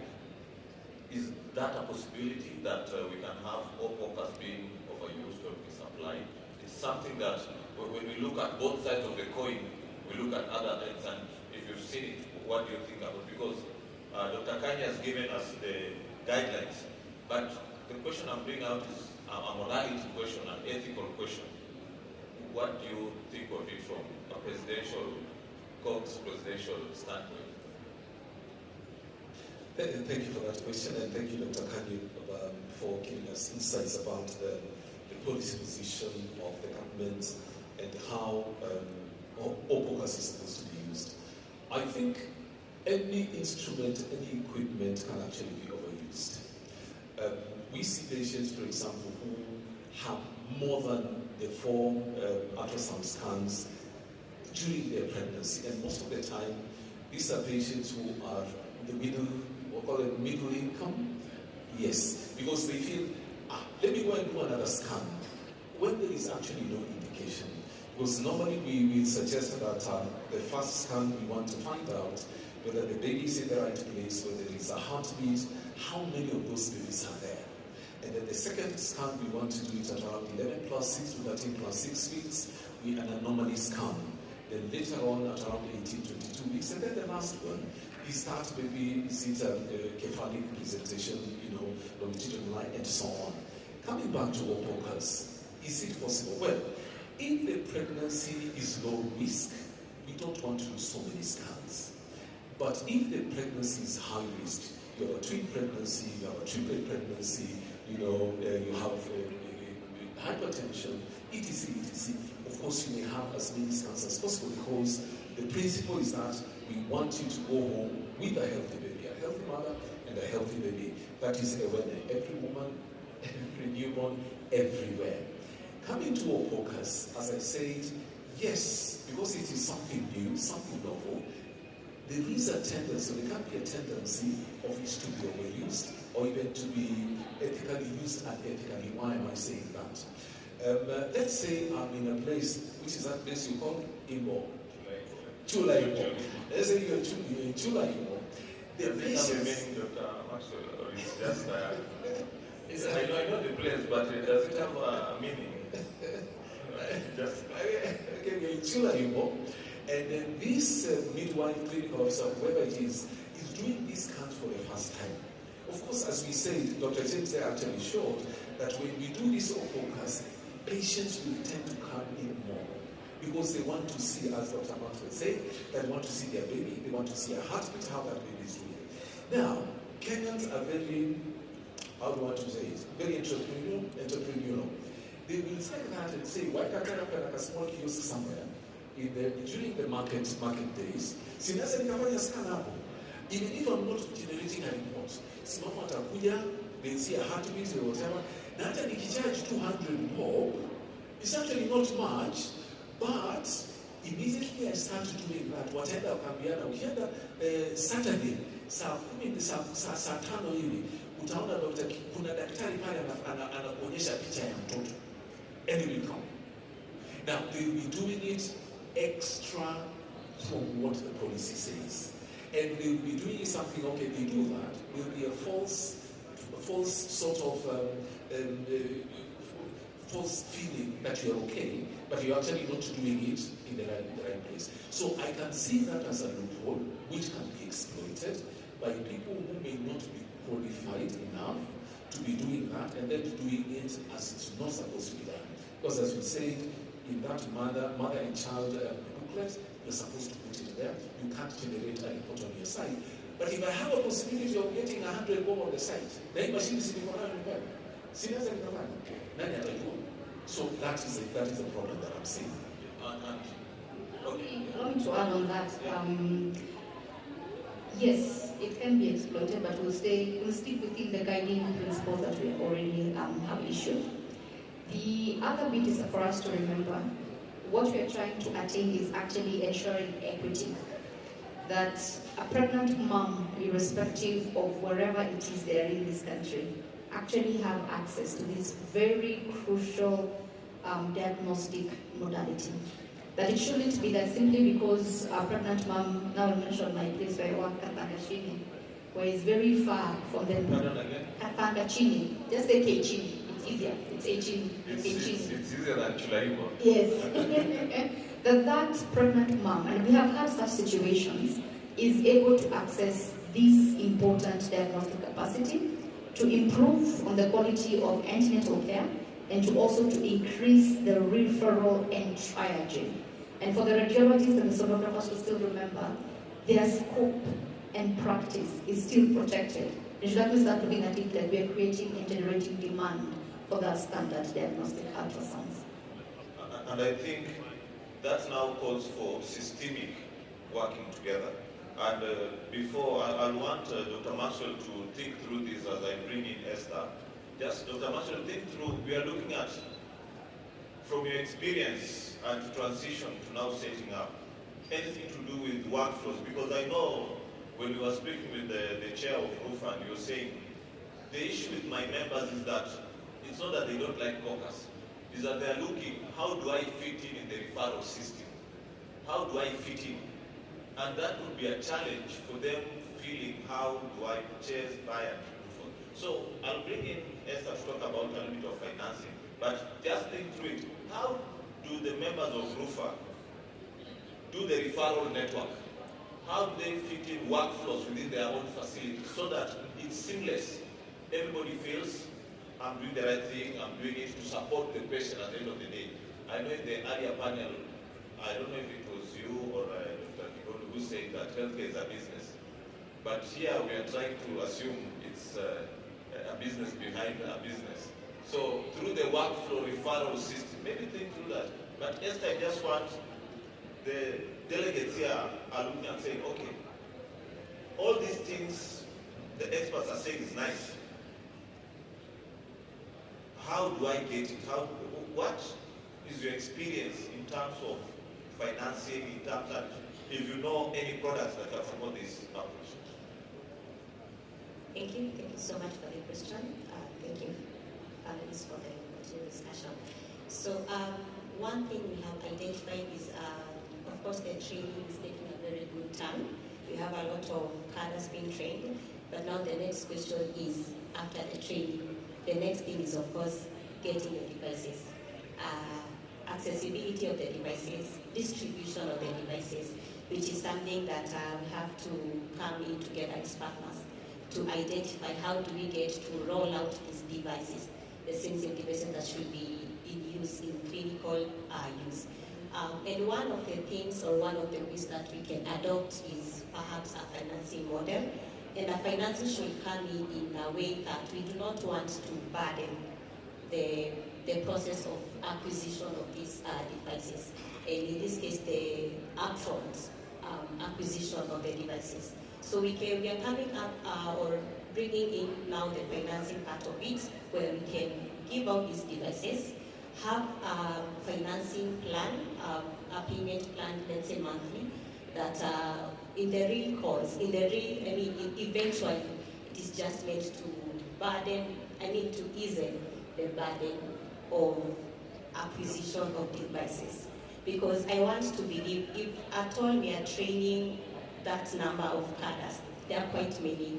One device, two devices are not enough. So we have a bigger number, different institutions rolling it out from private to public, and even to the machine learning, where now these focus skills are the most, should be in most use, so that we try and ease this burden. So I think in that way, that is how we can start with the financing bit on it. You know, I know financing is usually a very heavy area, and even Dr. Koth mentioned that we need now a special act on financing. So I know you are in one of the booths here, B15. Sorry, yes, B15 and B16 for Hatch. Yes. Yeah, B15. So members of the delegates who want to know about the financing approach can visit her in the booth B15. She can explore more on that. But you know, when Reverend came here, she did that thing for altar call. He was coming to say, now you need to work away where worship. Because, so, karibu tunaitisha sadaka. So, but Dr. Koth, I want you to take us through, just briefly, how do people fit in? Because yes, RFH has now grown, it's a specialist facility, but we've got members of RUPHA who have got a small, nice facility just presenting, handling cases at that rural population. How do you, out of your experience, the referral flow, but even as you present that, I want the panelists to think of a call to action. We don't want just to have a nice session, then people feel, oh, that panel was nice. What exactly do you want to tell people? So as you tell us the referral flow, then we'll go into the call of action. Thank you very much. I think there's no better congregation to speak to about focus than this particular one. And if there's any person who sells focus, then I think RUPHA should be your best friend. Why am I saying this? We have most specialists concentrated in urban areas. but the healthcare need does not discriminate whether it's urban or rural. If you want your healthcare enterprise to be successful, it is based on the outcomes that you give and the confidence you give your patients. All focus is that one confidence you will give your patients. The question is, you have an option of buying a full ultrasound machine, and you have an option of buying an OPOCAS. The full ultrasound machine sounds good because it will do everything, but you don't have the operator for the full ultrasound machine, right? And if you get the operator, they'll only come once a week, so you book. Patients don't like waiting. Patients want a one-stop. I came, I saw, I conquered. You understand? Finish with them. So OPOCAS makes more sense to you because you will have your midwife or head of your MCH trained on OPOCAS. They will do the screening as we have said. They know the obstetrician or gynecologist, and there are red signs that you are taught through this training because I've had a chance to look at it. You can be able to know twin, if it's towards the end, it's a cephalic, or, you know, you don't want to have a mother coming in labor fully. Yeah. And it is a breach, and it's that breach that is terrible, you get me? And you don't have time to start doing the referral. So we need to pick these things very early. And so for me, is if you have those two options, and personnel is a problem, then OPOCAS is yours, because training is there, the curriculum is sanctioned, the investment, you have somebody who can be able to spread your payments over time. What we now need to know is how do we also have to monetize it for it to be sustainable, because the facts are facts, you don't speak the truth. By monetizing, I mean this person has a facility. He has borrowed from her, and she needs to pay. Of course, it will be at a small, it is a cheaper amount that saves much more. Because having PPH at that particular small clinic, as we call it, is disastrous. As opposed to diagnosing a placenta previa and telling this patient, please go to the obstetrician who is in the next town. So, as I finish with my call to action, as I've told you, the future of healthcare will leverage more on remote coordination. We are going to see a lot of telemedicine coming in. We are seeing even X-rays which are portable because people want convenience. Start thinking how you make the life journey of your patient easier and better for a better outcome. OPOCAS guarantees you better outcome within the same staff resources that you have and making your patient journey better. It is what you need when you don't have the infrastructure for a fully established imaging unit. Thank you. That's very, very explicit. You're just saying people buy experience, and that patients want to have that experience. And I think that comes out pretty well. Of course, I had put this across to the three panelists, and Dr. Goth was clever. He combined two questions in one. So I'll not come back to you, but I want Dr. Kireki, Dr. Kanya, and Esther just to look at it this way. Yes, we've discussed, people are excited, people are happy, and we've got this idea where we give these nice suggestions, but I just want something practical. Dr. Kireki told me not to say 6 months, it will look political, so I'll use it in the next 12 months. What do you think the members of RUPHA can do to just make sure they scale up from reform to resilience? That's the motto for this conference, from reform to resilience. And Dr. Kanya, I'd just like you to know, how do they know the policies? Because the policy could be the ministry. How can they download it? Is it participable? Is it something? So, starting with Dr. Kireki, from reform to resilience, how do you think the members of RUPHA can benefit and grow? Your call to action, what can they do? Is it registering, something just for them to start doing something? Thank you for that question, and you said it's my call to action as it were.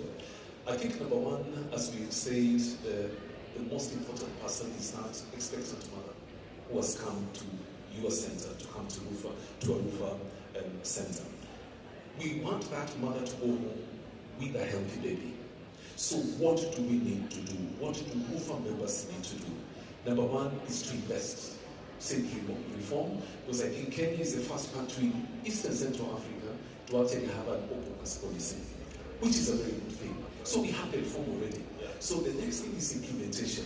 So the training, as Dr. Kani has said, doesn't take very long. Even the people who are going to be trained will not be away from offering the services that they normally offer for a long time. But the fruits are going to be a lot more, they're going to be a lot better. Because ladies as they are, they talk to each other. Nilienda nikafanyiwa scan, nikaona katoto kanacheza vizuri. She will tell a neighbor and the neighbor will tell a neighbor. So what does that do? It increases the number of patients who are coming to hospital. That's number two. As it increases the number of the patients coming to hospital, we are offering better care to them. Because our ultimate aim is for them to go home with a healthy mother and a healthy baby. We will have fewer maternal mortalities and morbidities. So I think it is the multiplier effect is very, very high.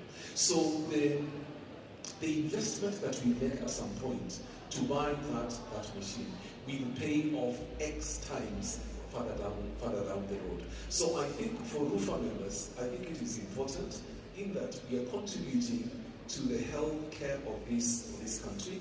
It is important to invest in this equipment, and the multiplier effect, as I said, will be a lot better. Our mothers will be better taken care of, and they will go home with their babies, and they will be healthy. So let us move from reform to implementation. And implementation is, I think, very easy. We have our person here who can help us with finances. Thank you. Yeah, thank you. You've brought it out very well, but I'm just looking at from the policy angle. You've explained very well, Dr. Kanya, and I will not want you to go back to explain. I just want, maybe you can say, accessibility of these documents. Because one thing that also sometimes is a problem is access of these documents, the guidelines, all these good ideas. How can the members of RUPHA access it? Is there a possibility of partnership with RUPHA so that they can distribute it amongst the members or something like that? And your call to action. All right, thank you. But I needed to beef up Dr. Maxwell's response when it comes to the referrals. That once you've done the OPOCAS, again in that template, because we had to think and it's a very simple algorithm. If the mother scores findings which are normal, you score 1 for each of the 6 indicators. Where you score a 2, the algorithm is clear. That it's either you're referring for a standard diagnostic ultrasound and review by an obstetrician gynecologist. So again, that's something that the RUPHA members actually will be helped in terms of timely referrals.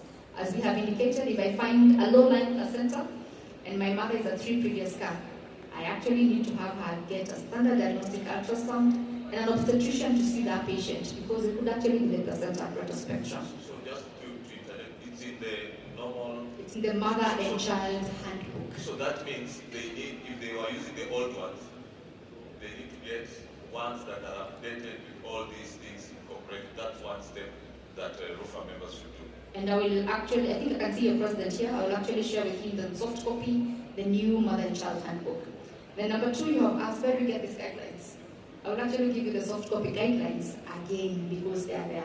Then in terms of training, because we need to standardize training, the training is actually done by the Division of Reproductive, Maternal, Newborn and Child Health. So if you need any of your RUPHA members being trained for OPOCAS, for example, you are actually advised to get in touch. Again, we'll give the number of the manager, the program manager, and the training can be organized because we need standardized training. We do know certain groups, again, with very good interest that they have, will be using the AI-enabled, the 6 sweeps.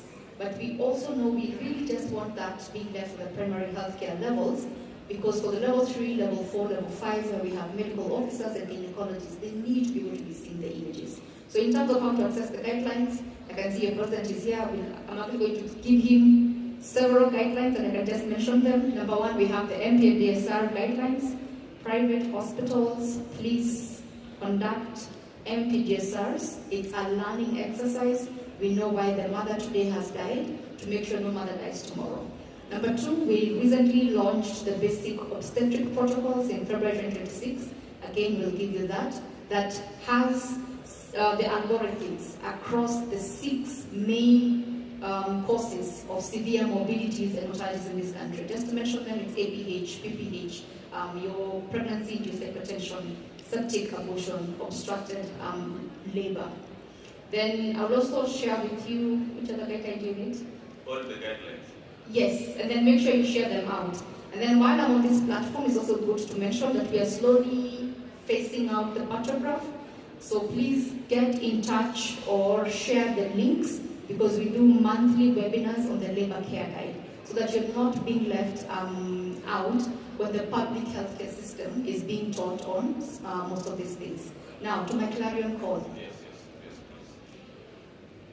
I really anchor myself on, it doesn't matter where this pregnant mother is. And that is the principle of SDGs. We are leaving no one behind. So it does not matter, kama kokule palelami imeishia, she needs to have the same quality of antenatal care as the mother at the heart of Nairobi. So it's beyond a device. It's about capacity building of the frontline healthcare providers, as we have outlined. It's about continuous mentorship, because this is not their first training.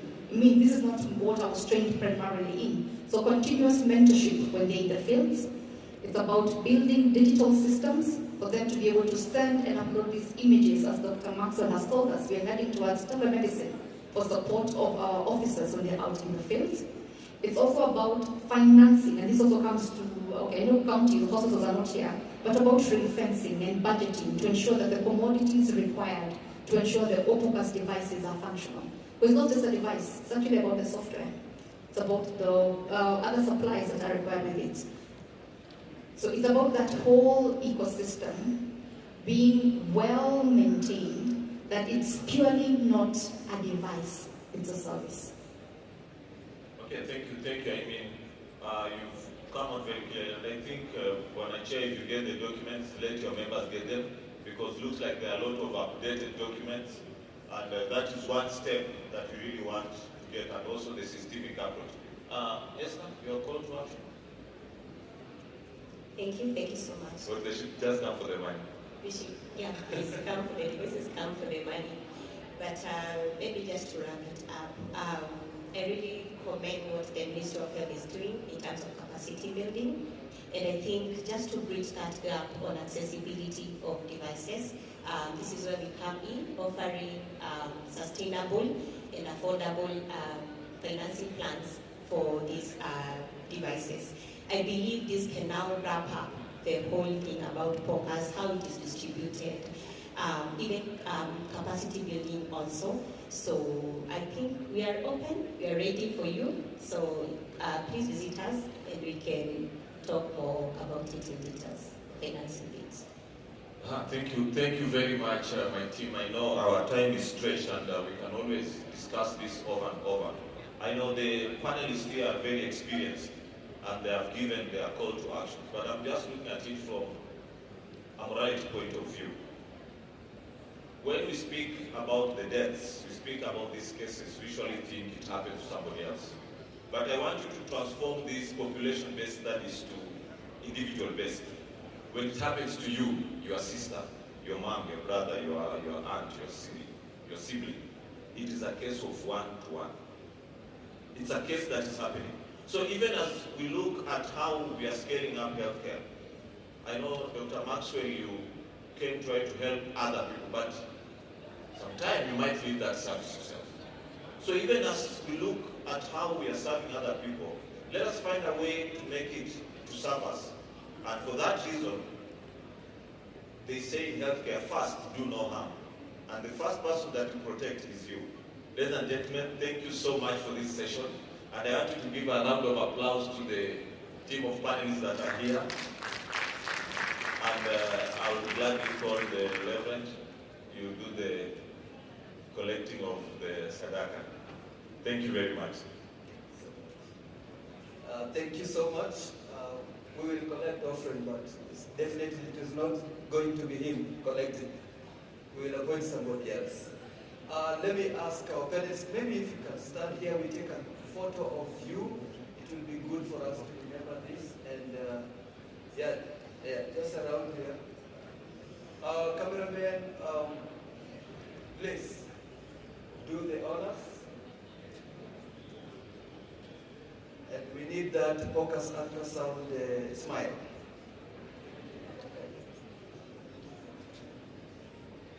Right.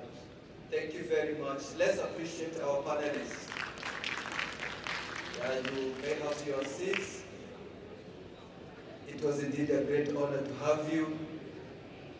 We've learned a lot of great things. Yeah. And thank you, our moderator.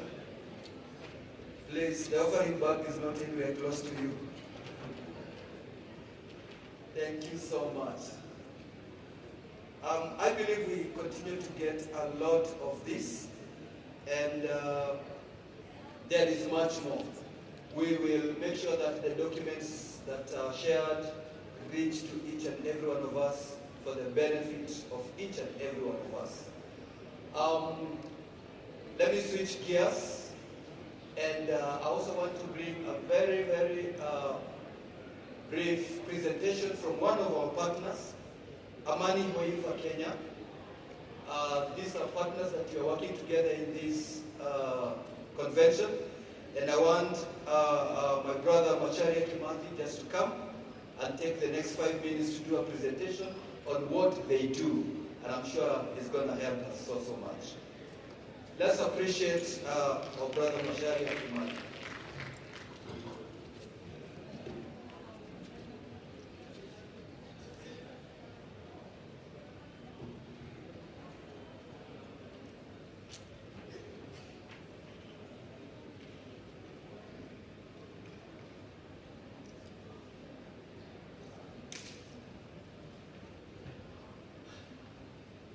Okay, so after a patient leaves the hospital,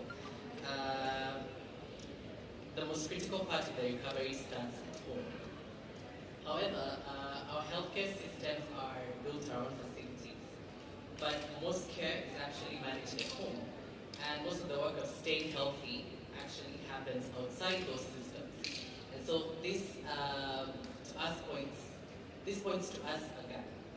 And the reason this matters more now more than ever is because demand for care is not slowing down at all. It's only growing because Kenya is facing a new wave of patients that the current system is not equipped to absorb.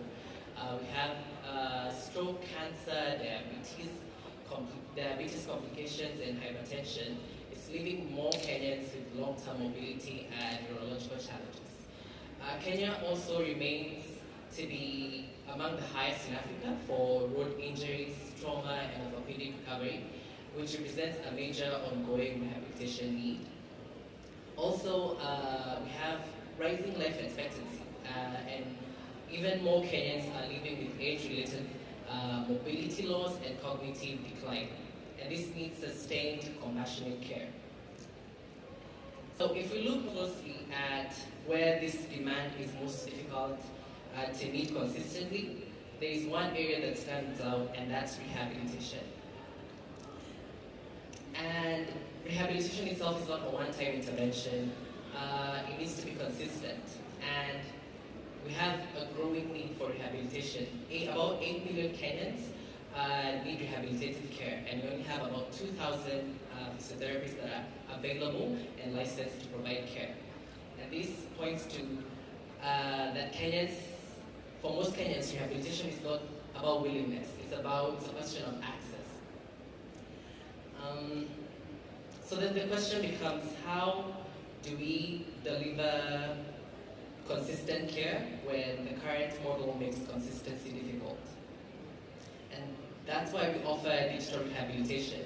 So this is expert-guided physiotherapy to wherever you are, whenever you're available.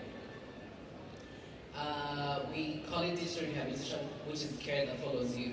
It's guided and professional. We have expert physiotherapists that guide you through your exercises, through video sessions. It's built around your schedule, sessions when you're available. You don't need to take time off of work, and it's at your space. You recover the comfort and familiarity of your own home, because you believe that you shouldn't have to choose between your recovery and your reality. So Amani Hoifa is building around that reality of we need to bridge the accessibility gap to care, for care. And there's a growing need for care. And we're defining what healthcare at home looks like in Kenya. We bring together a warmth of African compassion with the rigor of Finnish care excellence. So our CEO started out in Finland. The very first Amani Hoiva establishment, let me call it that, was in Finland. Hoiva is actually the Finnish word for care. And she is Kenyan herself originally, and so she decided to extend that here. And so bringing in the Finnish standards that she established, the original Amani Hoiva, combining it or blending it with African compassion to bring together the home-based care in Kenya.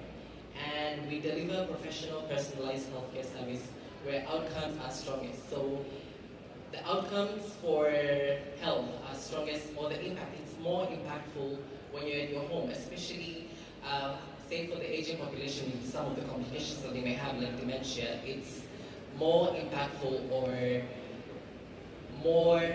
more impactful at home, where it's familiar with the people that you know, the people that you love. And our services go beyond digital rehabilitation because we aim to offer holistic home-based care. And that includes physiotherapy, so we had mentioned digital rehabilitation earlier, but we could also have in-person sessions that are tailored to your recovery. Nutrition support, because good health starts with good nutrition. And doctor services, and these are medical consultations and health management, literally at your doorstep. And lab services, so for any of our patients or clients that are at home that need lab tests, we offer accurate, timely results from the convenience of your home. You do not have to be present at any facility. So we believe that the future of Kenya's healthcare is moving from waiting rooms to the places where people actually live, which is their homes. And the future of healthcare is not just about expanding facilities, it's also about expanding care to the places where people live. And that means designing systems that support care at home and doesn't treat it as an alternative, as a core part of healthcare delivery. So if you're thinking about how this connects to your work, whether that's in pharmaceutical or clinical care or partnerships, we're glad to continue this conversation. And we are at both A79, which is usually by the entrance. Thank you. We look forward to engaging you further.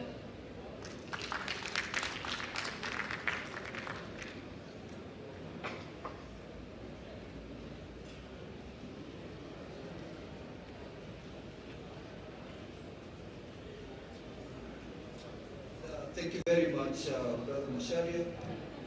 That's really great information that we needed to know. I want to bring in this second presentation, and then I'll invite Manchina to come. I want to bring in Dr. Thomas, just to come and give us something very interesting that it will be good to hear.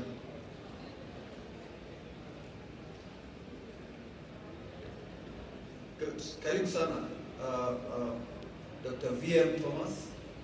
This is your time.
Let's appreciate our chair.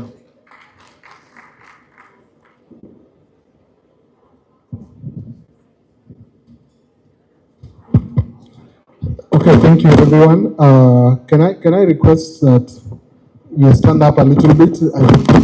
Tunaanza kulala. Stand up, Reverend. We need to do some stretching exercise. Come, we will do some stretching exercises.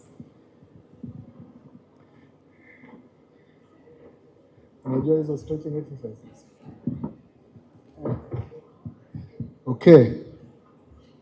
So I want us to reach out and touch. Try and touch as high as possible. Reach out. Try and touch as high as possible. Okay. Now I want you to do the same bend on your right side. Shikilia hapo. Ninaona mtu hapa ako na mkono mbili za left. Okay, come back to the center. Reach, stretch out to the opposite side as far as possible. Okay, umefika. Now let us touch our toes. Try and touch your toes, twende.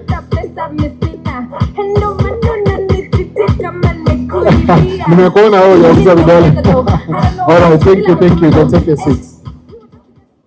Now, this is going to be a very straightforward session. Let me just move here. Members when I'm closer. So first of all, thank you all who have managed to come for today. We have a communication regarding the annual general meeting. Because we are in a public space, we decided that we will push that one forward. You will get an email communication. We will have our AGM on 20th of May to be a special general meeting, virtual. So during this AGM, two major things will happen. One, 21 days before that, we will be sharing with you, that is end of this month, we'll be sharing with you the accounts, the book of accounts of the association, to see the performance of the association for the last financial year. You can scrutinize and give your comments. So that is what we will be doing end of this month, 21 days before 20th of May. The other thing that we will do on 20th of May, we will be having open positions for election into the executive committee.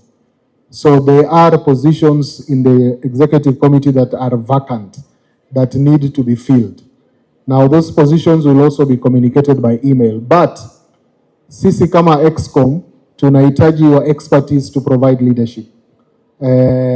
Naona wengine wameanza kuwa na nywele nyeupe. We are almost catching up with the Reverend there from Eastern.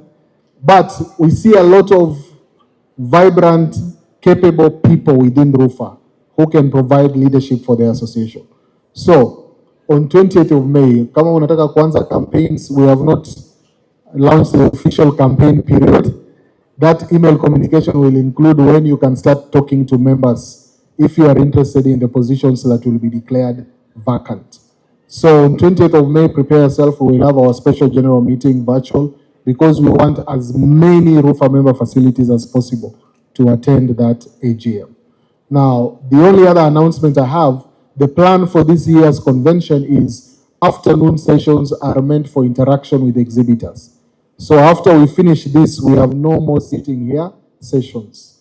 What we are doing now is inviting you to take a walk around, interact with exhibitors that are here, close some business deals. We have very many good partners here. There's Farm Access there, we provide financing.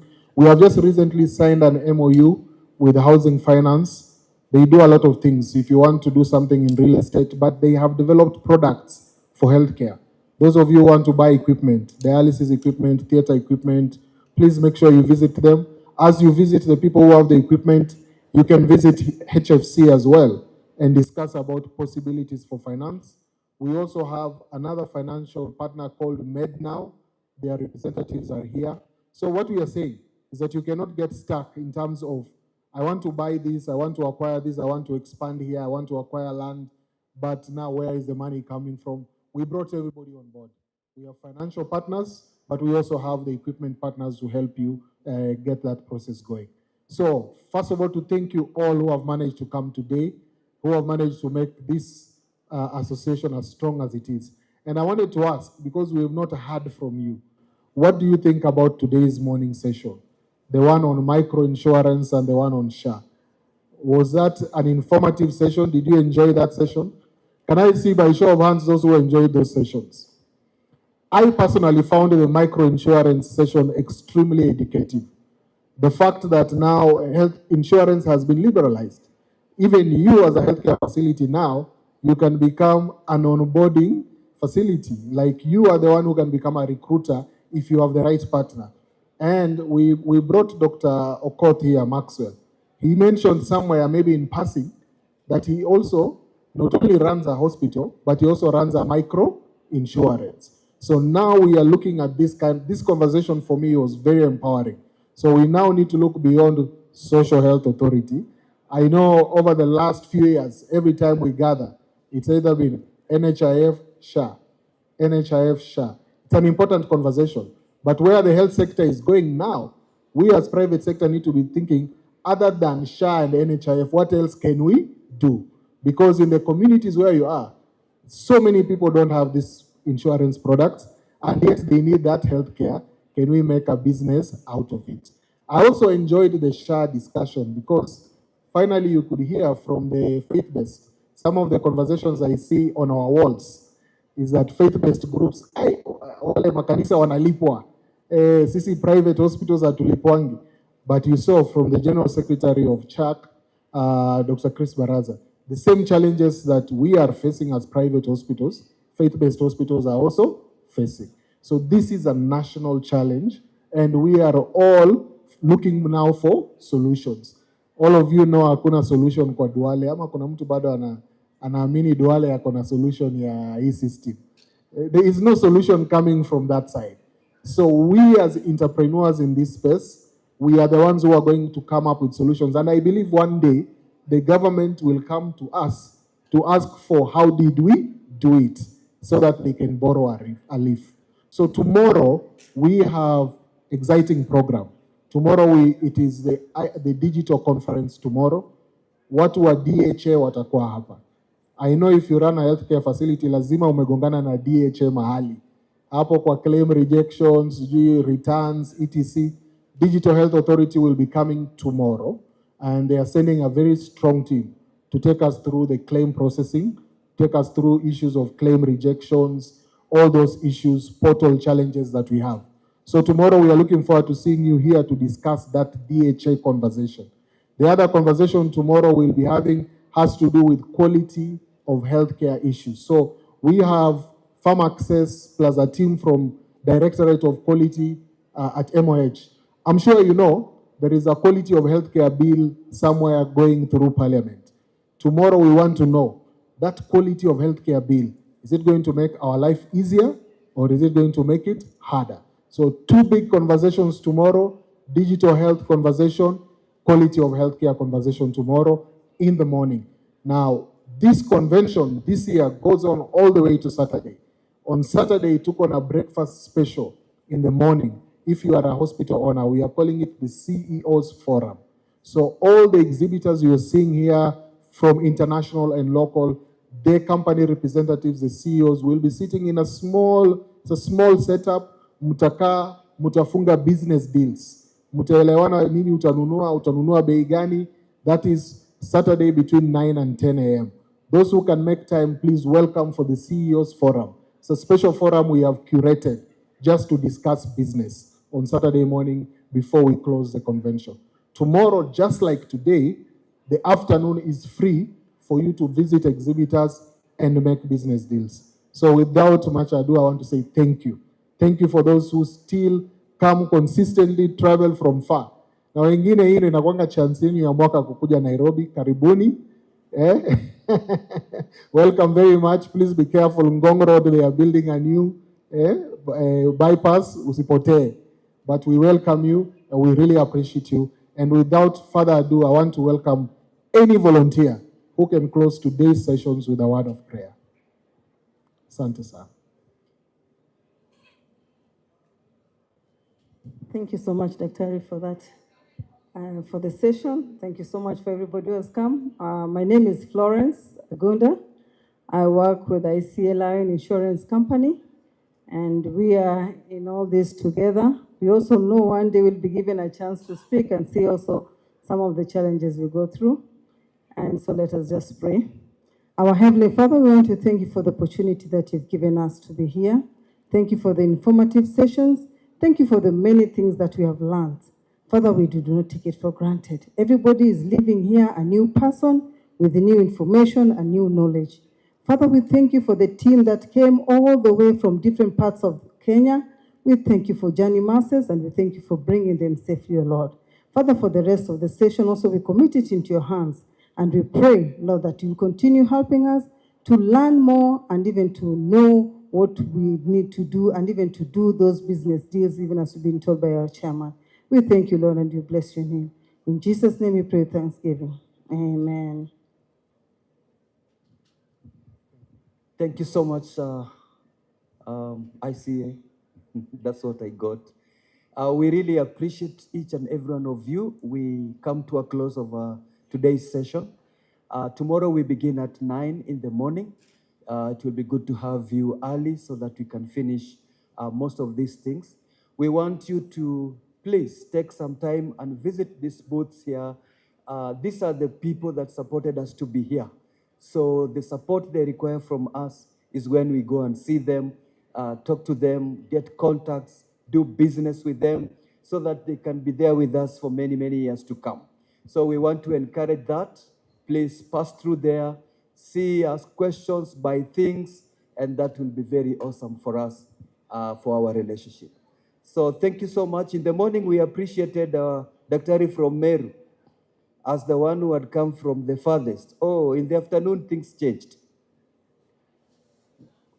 In the afternoon, we had our facility coming all the way from Lodwar.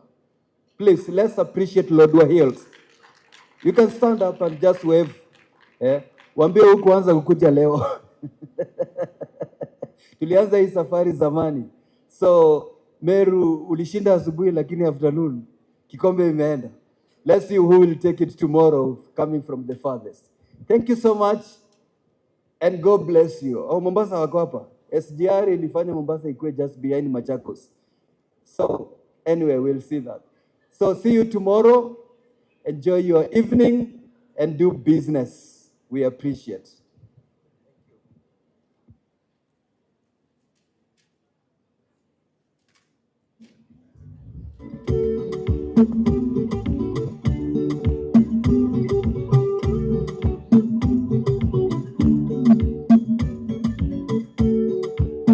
Kwa majina ni yani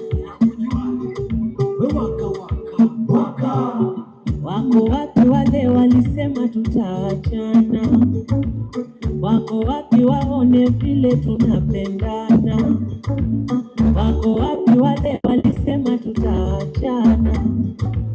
Wako wapi waone vile tunapendana? Mapenzi mia kwa mia sikupati finje, na moyo kako baby nikalinde, na maheta wafungiwe nje, yani inde inde. Upendo wangu kwako ni wa dhati, sitokubali waje katikati yetu. Ile umeumbika, mtoto ni malaika, wacha nikupe sifa, kwako nimeshafika wewe. We malaika, umeumbika, we mtoto ni mali safi. We malaika, umeumbika, we mtoto ni mali safi. Simama uone, nimepata mpenzi, nimepata mpenzi, nimepata mpenzi, nimepata mpenzi.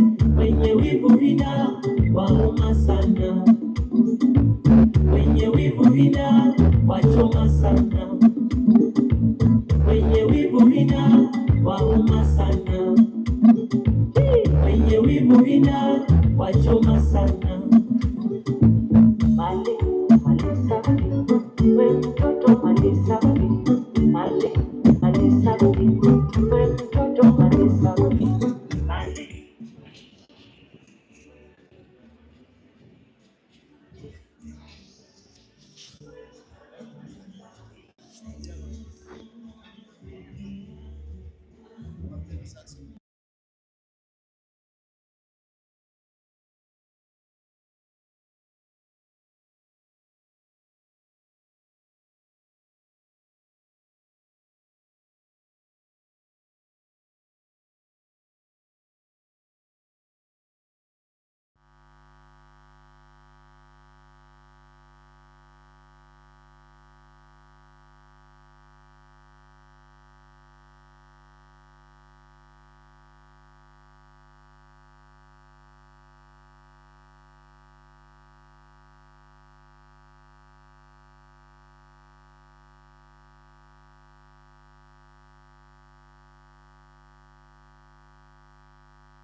paying 50 shillings a day, and their covers are going to those who suffer from menstrual and all that. Whereby the Bodaboda guys are paying 50 shillings a day, and their covers are going to those who suffer from menstrual and all that.